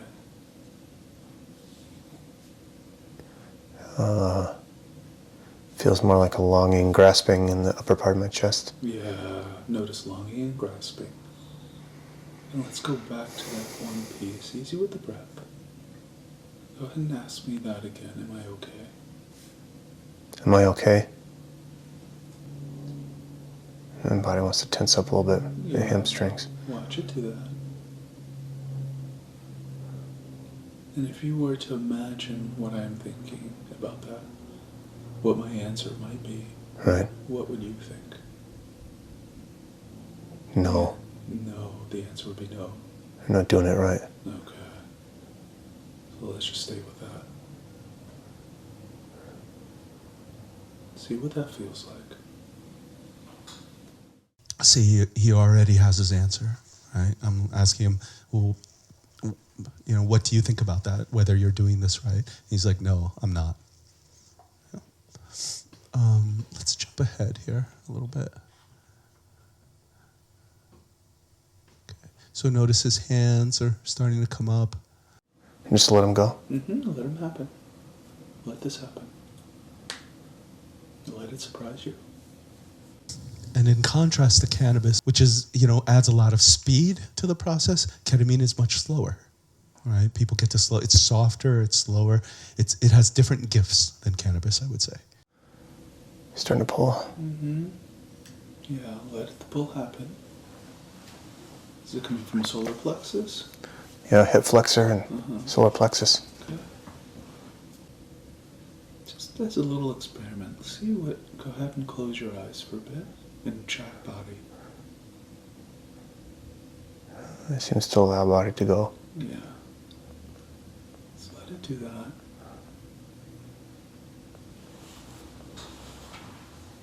I'm right here. Still with you.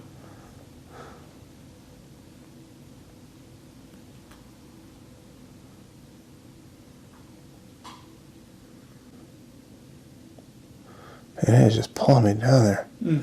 Let it pull. Hip flexors pull? Yeah. Abs? Okay. Right hip flexor. Yeah. I'm going to open up the possibility of eye contact again. Okay.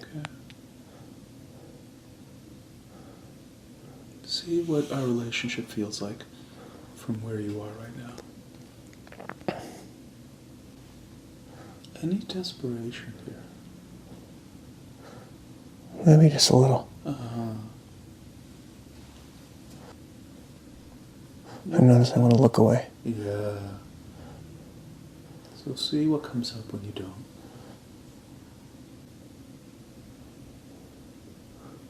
I feel kind of helpless and ugly again.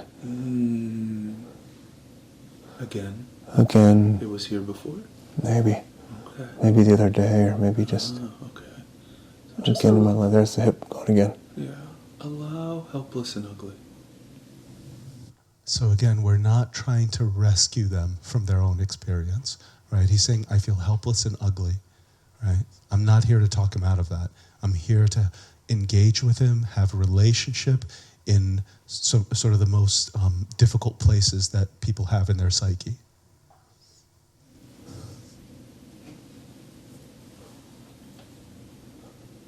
See what that looks or feels like from the inside out. I feel this impulse to reach out. Okay. In my left arm. Yeah, let's notice wanting to reach out. Let's see how your body does this.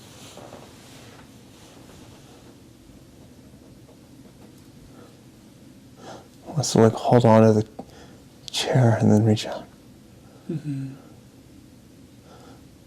What's it want? What do you want? I guess just help or something. I'm gonna have you ask that of me. I want your help. I want your help. See what this feels like.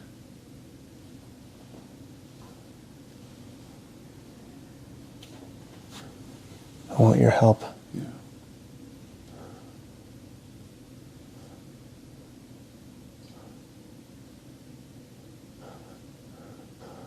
My pec just activated, kind of. Neck and shoulder. Right. Left.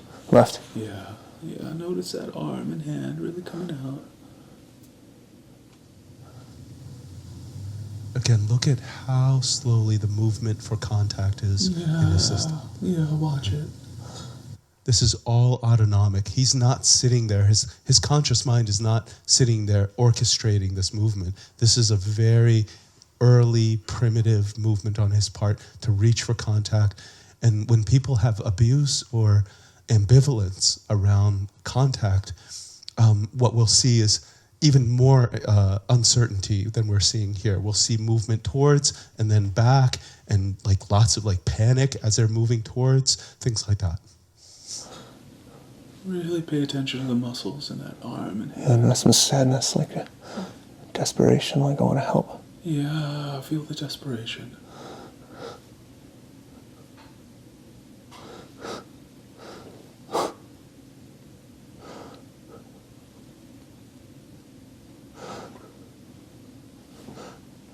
Feel you reaching for me.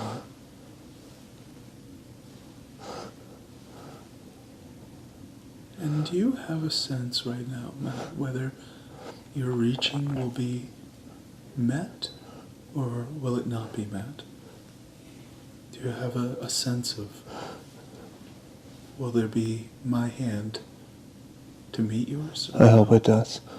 You hope it does? Okay, so what I'm asking here, if it's not clear, so sometimes when people have this reaching, sometimes they're legitimately, authentically, like really reaching out and like, I really want somebody to be there, and they're uncertain, but they want it, right? Other times, what's being reenacted is them reaching out and nobody is there. And the client will know that, so that's what I'm asking. Like, do you have a sense that, will I be there? Or do you already know the answer to that I'm not going to be there? And so he's not saying that. But sometimes, I guess this is me just saying, sometimes the reaching is to reenact the emptiness of the relationship. It's to reenact that nobody was there. Right? And so we call it fruitless reaching versus fruitful reaching. Both are important. Do you have a sense if it will or not? I don't know. Okay. And look.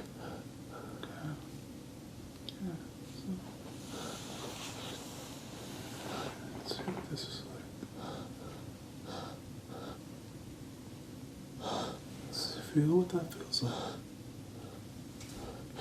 Feels reassuring. Mm-hmm.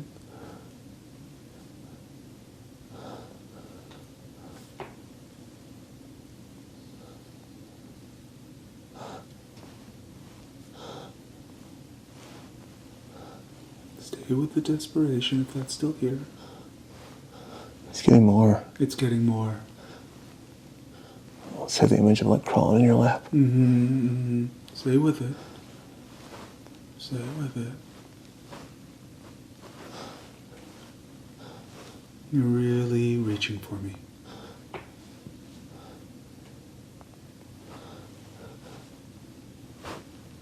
It's as much pulling you to me now too. Pulling you in is reaching you. Uh-huh. Uh-huh. Yeah. I'm trying so hard. Really trying hard.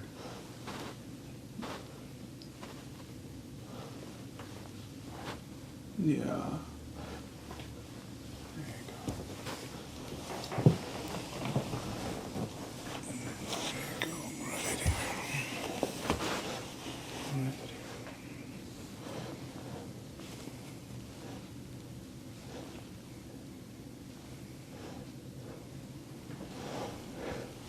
Does this feel possible?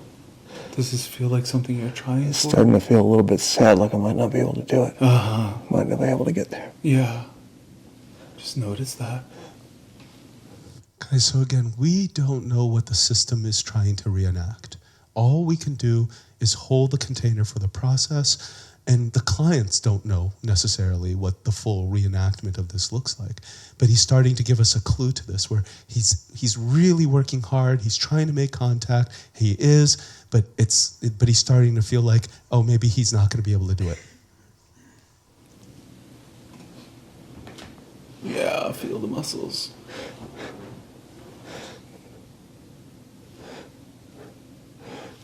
This effort feels familiar. Uh-huh. Stay with the effort. Stay with the reaching.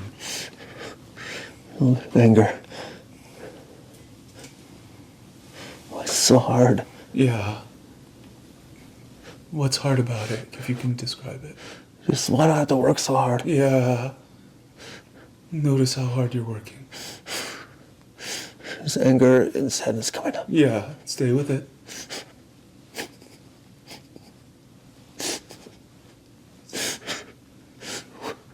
Working so hard.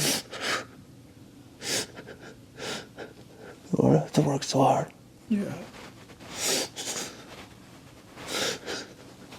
Yeah, stay with it. Stay with it.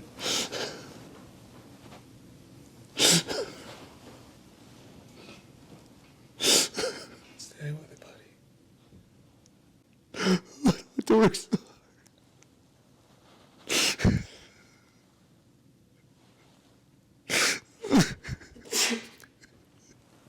Stay with it, buddy. Feel how hard you're working. Feel how hard you're working for this.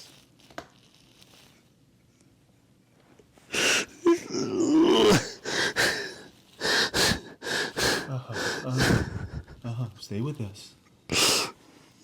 Right here.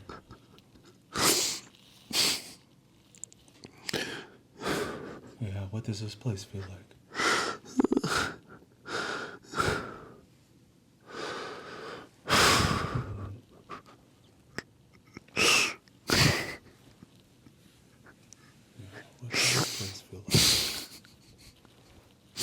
Just a little bit of effort left. Mm-hmm. Let's watch the effort. Let's watch the little bit that you have left. Okay, so let's pause this one there. I mean, it continues on. You could view this on the PSI website as well. But he's moving into state 3, right? He's moving into collapse. He was like working hard. His muscles were really going to try and make the contact. And what was being reenacted there is, as a kid, he could make contact with his parents. They were available, but it seemed like he had to do a lot of work to get to them. Versus other people that, their parents there was no possibility of that at all. And so he did that work, and now he's feeling like the collapse turning on, right? So he's moving into state 3. Let me show you one last one here. This is also from one of our trainings. This was a podcast episode where we kind of discussed it. But again, sustained eye contact, and we just go where the process goes. This is with ketamine and oxytocin on board. So it's oxytocin to warm up the relational contact. Keep giving me the details of how you're experiencing me. Your voice is soft, but your eyes look angry. Mm-hmm. Yeah, so I want you to notice my angry eyes and my soft voice. I want you to stay with my angry eyes.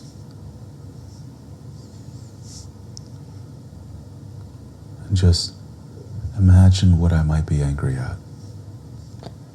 My eyes feel sunburned. Your eyes feel sunburned, Mm-hmm. like they're hot. Okay. Yeah. So notice that she's breaking the sustained eye contact piece, which is a good signal that there's something coming up in her relational experience that is difficult. Right? Yeah, I want you to notice what happens right before you have to close your eyes. They get really hot. They get really hot, yeah. And I'm wondering if you can delay that just a little bit. Oh, that would hurt. Yeah, meaning just notice the impulse to close your eyes, delay it just they for... burn really bad. I know. Stay with it. Stay with the burn and stay with me. Mm-hmm. Yeah. See what it's like. See what I'm like in the burn. Notice what emotions are here. Notice how you feel towards me. Notice how you think I feel towards you. It's just getting hotter. Yeah. Eyes just getting hotter or all, everything? No, just my eyes. Just your eyes. Okay.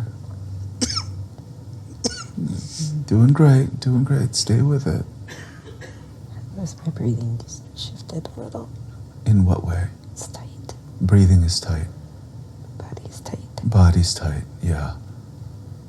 It's really hard to stay with you. Yeah. Again, keep noticing what makes it hard. My body just wants to sink into the couch. Yeah. Yeah, so let it sink into the couch and see if you can still stay with me as you sink. Seems like you're getting closer to me. Mm-hmm. Okay, so I will say that all of the responses that you're seeing now, like her body's getting tight, other things are activating, that would not happen if she kept looking away, right? So once we really inhibit that coping response, then that layer turns on, as well as, this, what we'll start to see is negative transference towards me, right? So she's saying right now that I'm getting closer to her.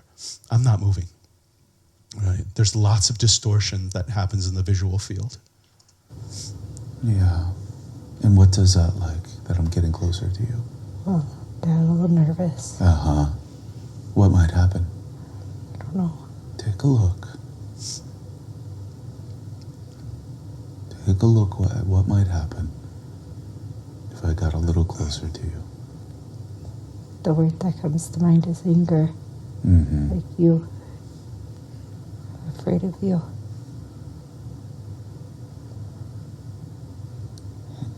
Come back to body. I could barely see anyone or anything. Yeah. Everything's disappearing. Everything's disappearing. Yeah. Mm-hmm. Does that include me? Am I disappearing? Yeah. Okay. So just watch this happen. I want you to just notice everything about body as you're afraid of me. Notice if you have a sense of what I might do or what I might say. Well, your face is shifting. Uh-huh. What's it shifting into? I don't know, a different face. Yeah. We will very frequently find these visual distortions happening, right? Like my face will turn into something from her past frequently. When I was doing this work, even without medicine on board, my therapist would move from being like 20 years younger than she was, and just like light and easy and sweet, to like, 20 years older than she was, and became menacing. And, but it's just amazing what your eyes will do with a person's face. Yeah, watch me shift. You Getting small. keep shifting in and out of other people. Yeah. Your voice is soft, but your eyes are scary. Mm-hmm. I'm shaking. You're shaking. Yeah. Okay. My feet are really cold. Uh-huh. Stay with cold feet. Do they feel like they're icy cold? Icy cold. Yeah. Icy cold, okay. Stay with icy cold feet. Yeah, there's definitely fear there. Yeah. Okay, so let me just pause it there. So we were getting kind of bits of it, like, your voice is soft, but your eyes are scary, right? She was starting to hand me some role from her relational past, right? And what we see now is that fully gets expressed, right? She is handing me perpetrator, versus the previous student was handing me a very different role. That he was handing me the role of like a parent that wasn't that available, that wasn't awful, but like just was hard to make like meaningful contact with that parent. This is very different. This is perpetrator negative transference. Feels like you want to hurt me. Say that again. Feels like you want to hurt me. Yeah. Really notice that I want to hurt you. I want to ask you, but I know you won't answer. Do you want to hurt me? Does it feel like I'm going to hurt you? Yeah, you want to hurt me. Yeah, okay. Okay. So I do want to hurt you. Yeah, notice that. And you can see that in my eyes. So again, guys, we're not answering questions for people. Right? We want the reality that they're holding inside of themselves to emerge. So, she was like, do you want to hurt me? And I asked her that back. What's it feel like? Does it seem like I want to hurt you?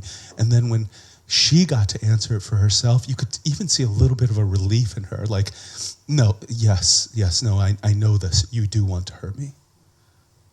There you go. Stay with it. Stay with me. Your hands seem very big. Yeah, I've got very big hands. I think you want to choke me. Yeah, these hands can choke you. Notice that. I know it's my body wanting to pull away from you. Yeah. Just see how your body deals with this. See what it does.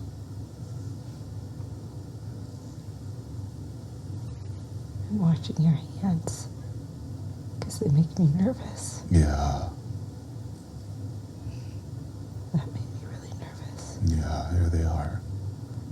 I'm just waiting for you to jump on me. Choke me.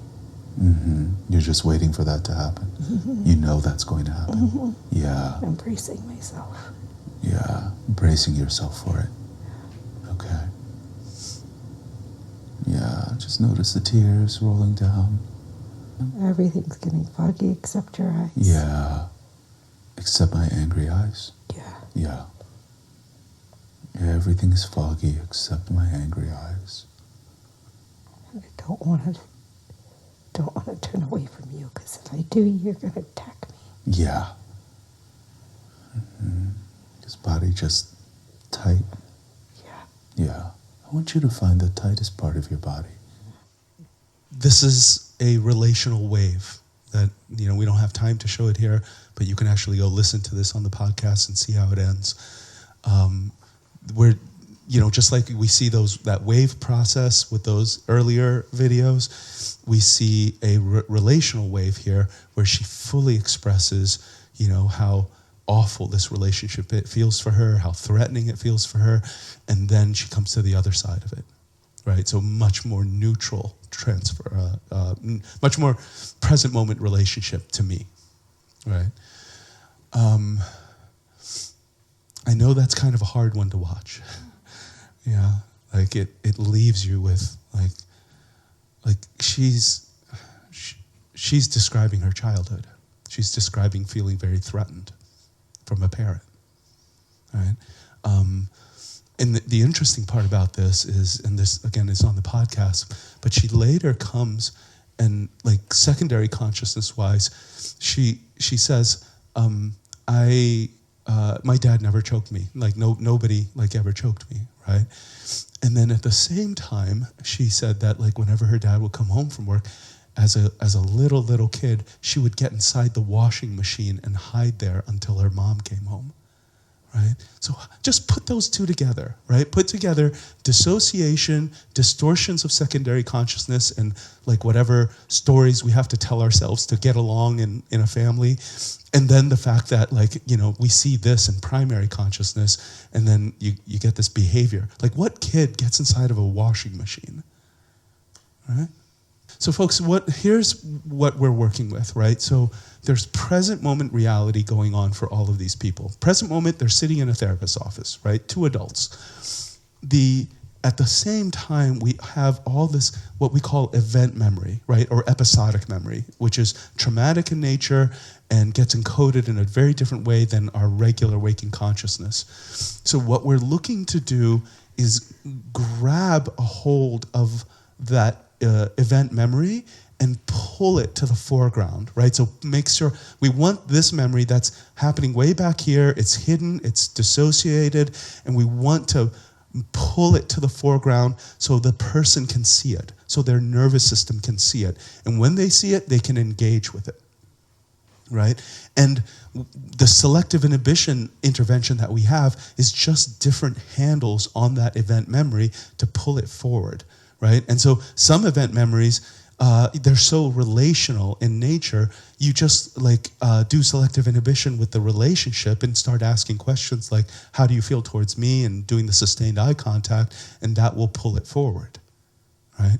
And of course, it's a really interesting thing when that happens, right? So my best way of like explaining this is that if you do you guys know those old film negatives, right? Where you can kind of see the image, but you can see through it at the same time.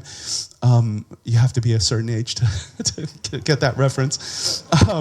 But like, so imagine a film negative with some other kind of image on it coming forward and then laying on top of present moment reality, right? So at that point, the client's system has a really hard time telling the difference between what's happening right now and what happened back then, right? It's kind of muddying the waters, but that's a necessary part of the process for them to start having the nervous system responses that we're looking for. Right? So we're working with memory here. That's sort of all I wanted to really say there. There's lots and lots more to say, but I think that's our time. So why don't we shift into Q&A? Sometimes in sessions, like spontaneous dancing or making sound, singing would occur. Also when you encounter like traumatic experiences. Would you see that as a coping strategy? Because you don't really go into the actual event, but it feels like trauma releasing. But I get in doubt whether you see that as trauma working or coping mechanism. I would say that people do have a tendency to go into resourcing movements or memories or something like that, even in a psychedelic state. I think resourcing is wonderful, it's necessary. I don't think it's processing trauma. Look, I'll put it this way, like whatever defense mechanisms that people have to the things that have happened to them, those defense mechanisms are not going to evaporate as soon as they take a psychedelic. Right? It's not like, oh, look, I'm taking a psychedelic and now my narcissism goes away, or my personality disorder, or all our defense mechanisms can sometimes be hijacked, in fact, by the psychedelic to like further deepen our protective ego structure, right? So I guess I'm just saying it's complicated. Just because somebody is spontaneously moving into dance or sing a song or something like that, I don't think that necessarily means they're processing. First of all, thank you for a fantastic presentation. So I'm thinking about ketamine as often being described as a dissociative psychedelic. And how does that fit into your model with the 4 stages? Because intuitively I would think that it like pulls you towards those stages. So how do you think about that? Ketamine is a dissociative anesthetic. It's used in anesthesiology. And at certain doses, it really creates that dissociative response. And actually, there's a lot of people, a lot of psychiatrists that say, the antidepressant quality of ketamine increases when people go further into the dissociative aspect of it. So I will say that, yes, ketamine is a dissociative anesthetic. I think the doses that we're working with when it comes to psychotherapy, the sublingual doses that people can get, don't cause that much dissociation. I think the psychedelic response is more significant than I think the dissociative response with ketamine. And that's what we're honing in on. Yeah. My question is, especially when watching the videos with ketamine, that it's as you said, it seems very slow. And I was wondering if you experience, especially with people in state 3 or 4, that they don't always revert or get that emotional release and revert back to state 0. So if they get stuck, or not stuck, if they don't resolve that, maybe they move up the ladder. But if they don't get back to state 0, how do you tie a knot around that session? I think the question is, what happens if somebody is in mid-session, they end and they haven't completed the on the map. Again, that's not uncommon, especially when you're talking about like long-term early childhood patterns that caused a lot of dissociation. This is one of the reasons why the ability to resource, the ability to, from a secondary consciousness, top-down kind of place, to engage in things that purposefully take us out of reactivity is an important skill set to have before going into all of these responses, right? So, in other words, when people wrap up here, if they end at state 0, beautiful. That is perhaps one of the most resourced places that people can end us and can be. But if they don't, then they'll feel symptoms of state 3, state 4. They'll feel hopelessness. They'll feel all of that, and that's when sort of the training, the skill sets around resourcing themselves becomes really important. Something we actually did at our clinical site. So for us, an hour of psychedelic therapy costs the same as an hour of talk therapy, an hour of resourcing, an hour of integration. And what we found was every single client we had said, well, I get the most bang for my buck doing the psychedelic therapy, so they didn't want to come in and do integration. They didn't want to come in and do resourcing. So one of the things that we established was we set up these groups, like an art therapy integration group, a restorative yoga group, a movement group, talk therapy group, and we made them free. We made them totally free for our clients, and just said, it's like, look, you can either get calls at 11 p.m. at night, or you can set something like this up, and people might come in like 3, 4, 5 times a week to do one of these groups, right? Because I will say, you're right, it is inherently destabilizing to do psychedelic therapy. Yeah. We, in the MAPS trial, we had, this wasn't every participant that we had, but a fair amount of them, we had to hold them together a lot between their MDMA sessions. Because think about it, right? Like, you have an 8-hour MDMA session, all of this trauma comes up, you're crunching through it really nicely, but at the end of it, the medicine's not there anymore. You're not being supported by that. And so it would really cause people to become destabilized. Like, let's say we had, with 3 MDMA sessions, that's roughly, 24 hours of therapy time, right? For people like that, sometimes we would have another 70 plus hours of non-psychedelic contact time with them to hold them together between, right?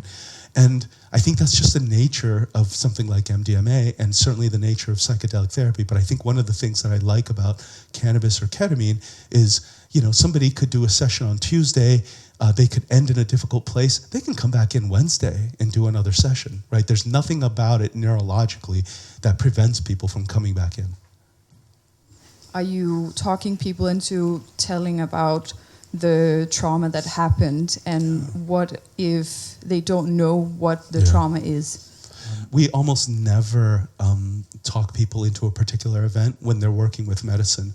And that's because people can have all the intentionality that they want in saying, like, I want to work on this. But the medicine, and combined with their nervous system, can take them to a much deeper place. So almost always, we will just go in with medicine, we'll go in with selective inhibition, and their system will pick what it wants to work with. Right, and very frequently it'll be things that they have no verbal connection with, or like conscious memory of, or something like that. It'll just be like really early patterns. Yeah, so you will just kind of speak into what you did there, like asking the questions, and then the body goes into whatever it wants to or needs to go into. Yeah, or have them, do the selective inhibition and stay in contact with contraction or anxiety or floatiness or dissociation, right? So if it's not clear, folks, the main intervention here is we want them to become reassociated to whatever their experience is, as whatever that means, right? So if they're in state 4, it means becoming reassociated to being floaty, to being gone, to being blank, to not having a body, right? So we're insisting on relationship. I'm like, I'll ask people, great, you're floaty, wonderful. Let's float together. But describe this place to me.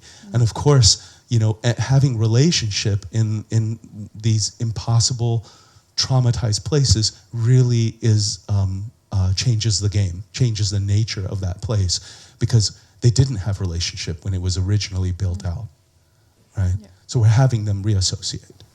And you said on one of the clips that it was, I think it was ketamine and then oxytocin. Yeah. So can you just say something about that? Because I was like, what is that? What happened there?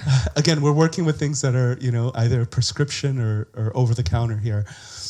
So oxytocin really adds warmth to some things that may not have that much warmth to them, relational warmth. So here's it's an interesting piece of research on MDMA.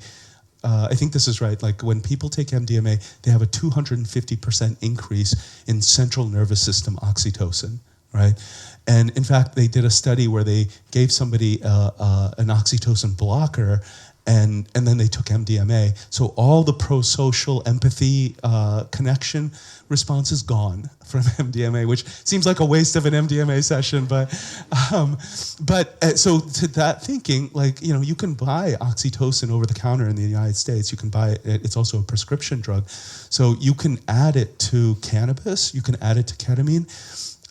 Because cannabis, for example, doesn't at all take away the fear. It doesn't, how MDMA reduces sort of amygdala activation? I think a lot of that is due to the oxytocin release. Cannabis doesn't do that. Cannabis is intense. It can be a difficult experience, but an incredibly useful and difficult experience. But if you added oxytocin to it, then it just alters it a little bit to be a little bit more MDMA-like. Yeah. You were talking about cannabis, and you said there's intelligence in there. I wonder if you can go a little bit more into that. And in association with, you were talking about there's a difference between when people use it recreationally and when you use it in a therapy session and you get this somatic response? Yeah, it may be in both. It may be in the plant, and I think it's certainly to some degree in us, right?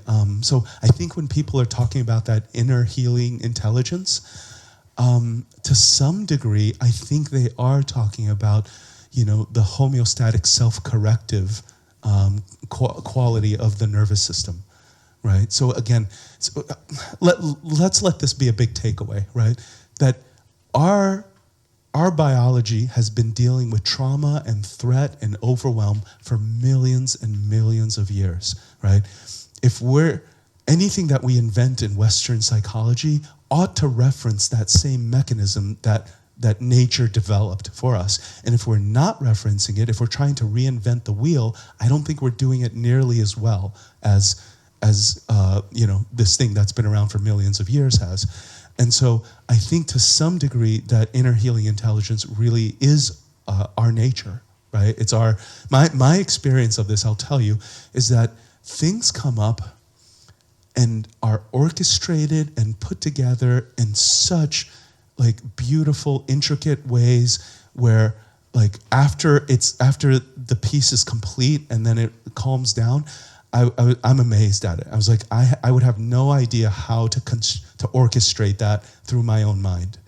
But the question of where that's coming from, is that the spirit of the medicine? Is that us? I don't know what to say about that. Great presentation. It seems like a very interesting technique, but I can't help having a feeling of how can you actually be sure that you're in fact helping people and not doing the opposite. Yeah. Because especially when you're watching these videos of, for example, the guy reaching out for you, you're pushing him very, very far. And this could, I think, be re-traumatizing, perhaps recreating the original trauma. Perhaps he could go from a state where he has learned to cope with the trauma to having it being present in his mind again and paralyzing him in his everyday life. So how can you be sure you're getting the effect that you intend? So you're right. Whatever they've developed as coping mechanisms, this is screwing that up, right? So that part is true. I'm curious though, how did you feel like I was pushing him? He is going through very difficult emotions, and you're forcing him to stay in these emotions that are difficult to be in. I'm having him associate to what he's experiencing. Yeah, what we see with this, which you have not you didn't see in those clips, is that people end up being far less reactive. People's attachment can shift relatively quickly. We can target attachment patterns. There's actually a case study that's about to be published where the case study was of a woman, lots of early childhood trauma, ranked high on this dissociative scale. And after 10 sessions of cannabis work with this, she had a 98.5% reduction in dissociative symptoms. And that's a case study, so it's not a randomized control trial or anything like that. But anecdotally, that's what we see with people, that they're more relational, they're more in state zero, they're more like responsive to the world and relationship. Yeah, so I think that's what we're going off of right now. It's like what we see. There's an idea there's this whole idea of like evidence-based practice, right? And unfortunately, I think the things that can be evidence-based are really much more manualized forms of therapy where, you do, here's step 1, you do this, step 2, step 3, step 4. This is hard to manualize, right? And I like the idea of, instead of evidence-based practice, practice-based evidence, right? I think there needs to be room for other ways of knowing, room for other ways of saying, yeah, this seems to work, right? What different modalities you have for selecting these inhibitions of responses that you work with? That's the forced eye gazing. Mm-hmm. What else are you working with, and how do you choose which method? If you have a client that has a meditative detachment pattern, then we have to focus on that much more than, say, the physical layer, right? So essentially, the selective inhibition is divided into physical SI, meaning we're looking at the movements, the breathing, things like that cause people to exit the process. Emotional SI, so we're focusing on their emotional states. Mental SI, which I can't define here, it's a little too complex. And then relational SI. Those are really the 4 dimensions in which we conduct SI. But ultimately, to answer your question, it's whatever is the person's main escape mechanism, that's what we're going to be looking at. So the client system tells us. Right.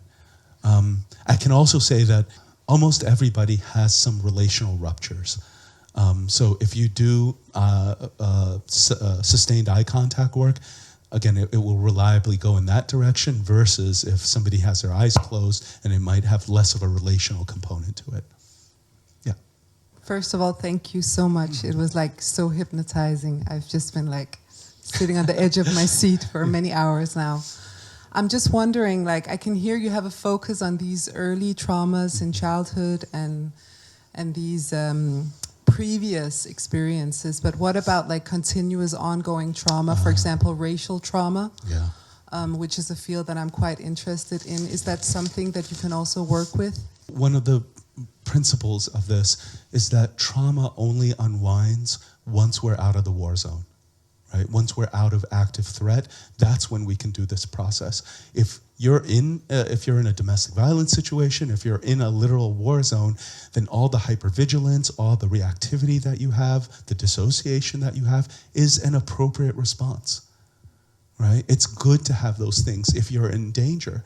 And unfortunately, racism, there's a lot of things happening at a cultural level that I don't think exist in a state of solution at this point. So my thought around that is, it's a different kind of work, right? Like, for example, if you were working with a client and they lived in a domestic violence situation, you wouldn't do this work with them. You would get the social workers involved to get this person out of danger, right? So you'd be looking for that type of a solution to this. I will add, though, one other thing, that even for people that have that layer of threat going on, there are other layers of their being that do exist in resolution, right? Do exist in a state of solution. So for example, if they had insecure attachment or something like that, so that's a family level like trauma, right? You can resolve that. We can do this work with attachment. And my sense is anybody who was going to then go on and take on that project of, working with racism and working at the larger cultural patterns, I think it would be helpful for them if they had their own foundation and stability and were less individually traumatized. Yeah. I think there's role for that. Thank you, Saj. Amazing. And I'll take one question myself before I hand it to maybe 2 or 3 others. But I was just reminded the other day at the wine bar, you said like people don't realize that psychedelic therapy is already here. And I've been really reminded of that because, people in mental health in Denmark, which is really in crisis, they could already do it. Psychiatrists and psychologists could team up and do and get some knowledge and do this kind of work. But of course, there would have to be a change of mind, right? They have to not to be focused on sort of dampening down feelings and stabilizing people. They talk a lot about stabilizing people in mental health today, right? But doing a sort of creative destabilization and really get the feelings and response to work. But that is really something has to be turned around how we think. Yeah. But it could really be done. So I think we should really have you here to also do some things for the doctors and the people in mental health in the coming years. That would be very important. I actually had a client who did almost Saj Razvi therapy today, and I've been allowed to share it because he's a psychology student, and he heard about your methods. And then he smoked the cannabis one evening, and then he had this very intense feeling in the diaphragm. And because he heard your lectures, he thought, oh, this is not just shitty cannabis, this is a strong response.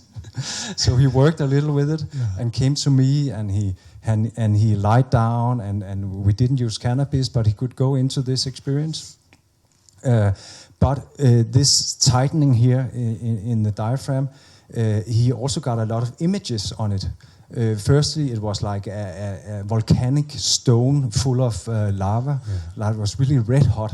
And it was also connected to a dream he had about the guitarist of the Red Hot Chili Peppers coming into the band again, which probably had something to do about his power of vitality getting into the nervous system again. So that triggered the dream, and the red hot quality was in this stone that was so held in but very intense. Yeah. And when we worked with it, he got this shaking here, like and started crying, and then it got into laughter, and then it shifted into oyster with the pearls, and this oyster opening up, and all this like champagne like bubbles going up, and he got uplifted, and his heart started expanding here, like the empathy, and he saw balloons coming up, and it ended with a picture of him standing with balloons like lifting him up, and his parents standing behind him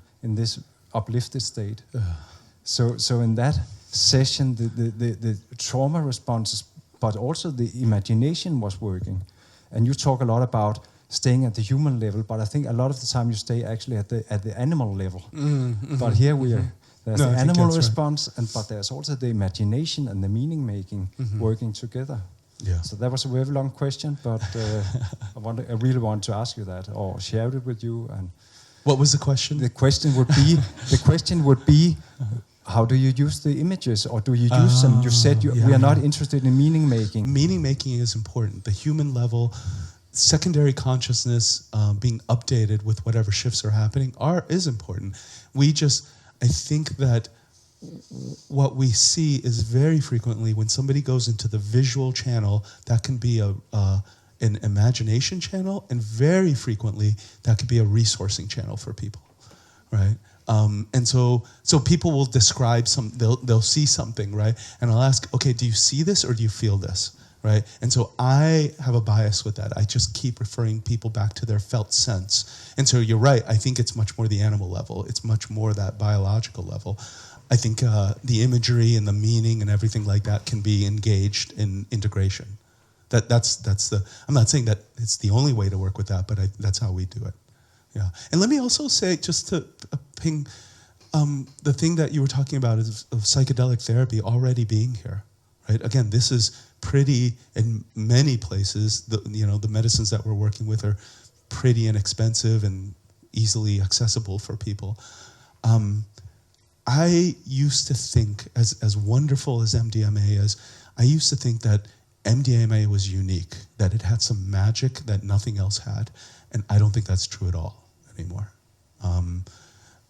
I think that really the magic is in the pathway, the magic is in us, the magic is in the relationship. There's something unhelpful about the ridiculously positive transference that we have with something that's illegal, but one day, when we finally have it, this will be my savior, right? Where we have this transference onto an inanimate thing, namely a pill. And the suggestion is like, no, the magic is already here. We've heard you saying that some of your clients, they don't want to spend money on integration or on resourcing. I wonder if you could say a little bit about what comes before these sessions, these active sessions. How do you build rapport or trust or establish safety? I guess that's an important part of it. So I would like you to just tell us a little bit about that, and then I would also like you to just say a tiny little bit about your training. Oh, yeah. Because I know that there's some people in here who's been asking about that, right? Yeah. What you are seeing here is the heart of the processing of the model, right? So, and I'm taking you there because it's the most unique part of the model. The other components to it, like resourcing or, there's a number of choice points that we have that of skills that we would want to have, when we would want to see or develop in a client before getting to this. Right, rarely would we just jump into this with people. So, for example, one thing is, we want to know what a person's capacity to resource is, and sometimes people come in and they have moderate capacity to resource, and by defining resources, just artificially shifting your nervous system into feeling good. And other times people have very low ability to do that. So you can do the traditional way of like starting, it might take months or a year of really building out resources so people can do this. The other thing that we tend to use is ketamine but we're not using ketamine as a processing agent. We're using it as we're establishing solutions, we're establishing corrective relational experiences with ketamine. And what I mean by that is, let's say somebody is really defended and guarded and doesn't ever want support or contact or anything from anybody else. And that person may go into a ketamine session, their entire system softens, their defense mechanisms soften, and they might ask to reach out and hold their therapist's hand. Right, so little things like that. I find people are incredibly suggestible with ketamine. So you can really start to establish like these internal experiences of resources and solutions and things like that. There's also a piece that we do with boundaries because every trauma is a violation of a boundary, right? And so one of the things that we'll do is, have the client practice saying no to their therapist, right? And because the container here is directive, we want to be sure that the client feels comfortable saying no to their therapist. But let me say a little bit about the training. So something that we made a decision on, we used to run trainings that were 12 to 16 people large, which is not that much, right? But we found even with those numbers, we could not hold the process for people. And truly, like what we're looking at here is a primary consciousness process. It's primary consciousness because of the medicine, and it's primary consciousness because of the body. And you cannot explain a primary consciousness process to somebody's secondary consciousness and have them get it. Which is to say, to really learn this work, you have to learn it from the inside out. Right? You cannot do a 300-person Zoom call and expect anybody to become a psychedelic therapist for real, right? So our trainings only have 3 people in them, right? They're really an apprenticeship model. It's an intensive where we have 3 people for 5 days, and we're just going through sessions. And so they have a first, second session, third session, integration, 4th session, and you can really see an arc developing in their system. And we find that the outcomes are much better for people learning the model that way. And only after that people have that experience, then we bring in the theory, then we bring in the supervision. But fundamentally, the core of the model is people having the experience of it. Because again, when people will have the same responses that you're having, some of you are having, which is to say that, unless you know the wisdom and the intelligence of finding your own terror, you cannot guide somebody else there. You cannot hold that space for somebody else unless you really have faith that this is going to be okay and this makes sense for them to go there, right? And so you have to reference your own experience. Thank you so much. And I guess we can find a lot more about your trainings on your website. So maybe you would just want to tell us Yes. what is your website? Thank you. So psychedelicsomatic.org is our website. We have a ton of videos there. There's a white paper there. It's like 25 pages that kind of goes much more deeply into the theory of all this. There's a video page there that you can just watch annotated videos of describing different things that are happening. And we have our 2023 schedule listed for the US there, but we don't have it listed for Europe there. And personally, I would love to make Europe a hub for this work. We're also, we just did a training in Copenhagen. Prior to that, we did a training at Wansa in Stockholm. And so yeah, there's good possibilities of trainings in Europe. So we'll be in touch Yeah. about that possibility, right? Okay, so time is up, and I just want to say thank you so much again for coming. Thank you. Thank you, everyone.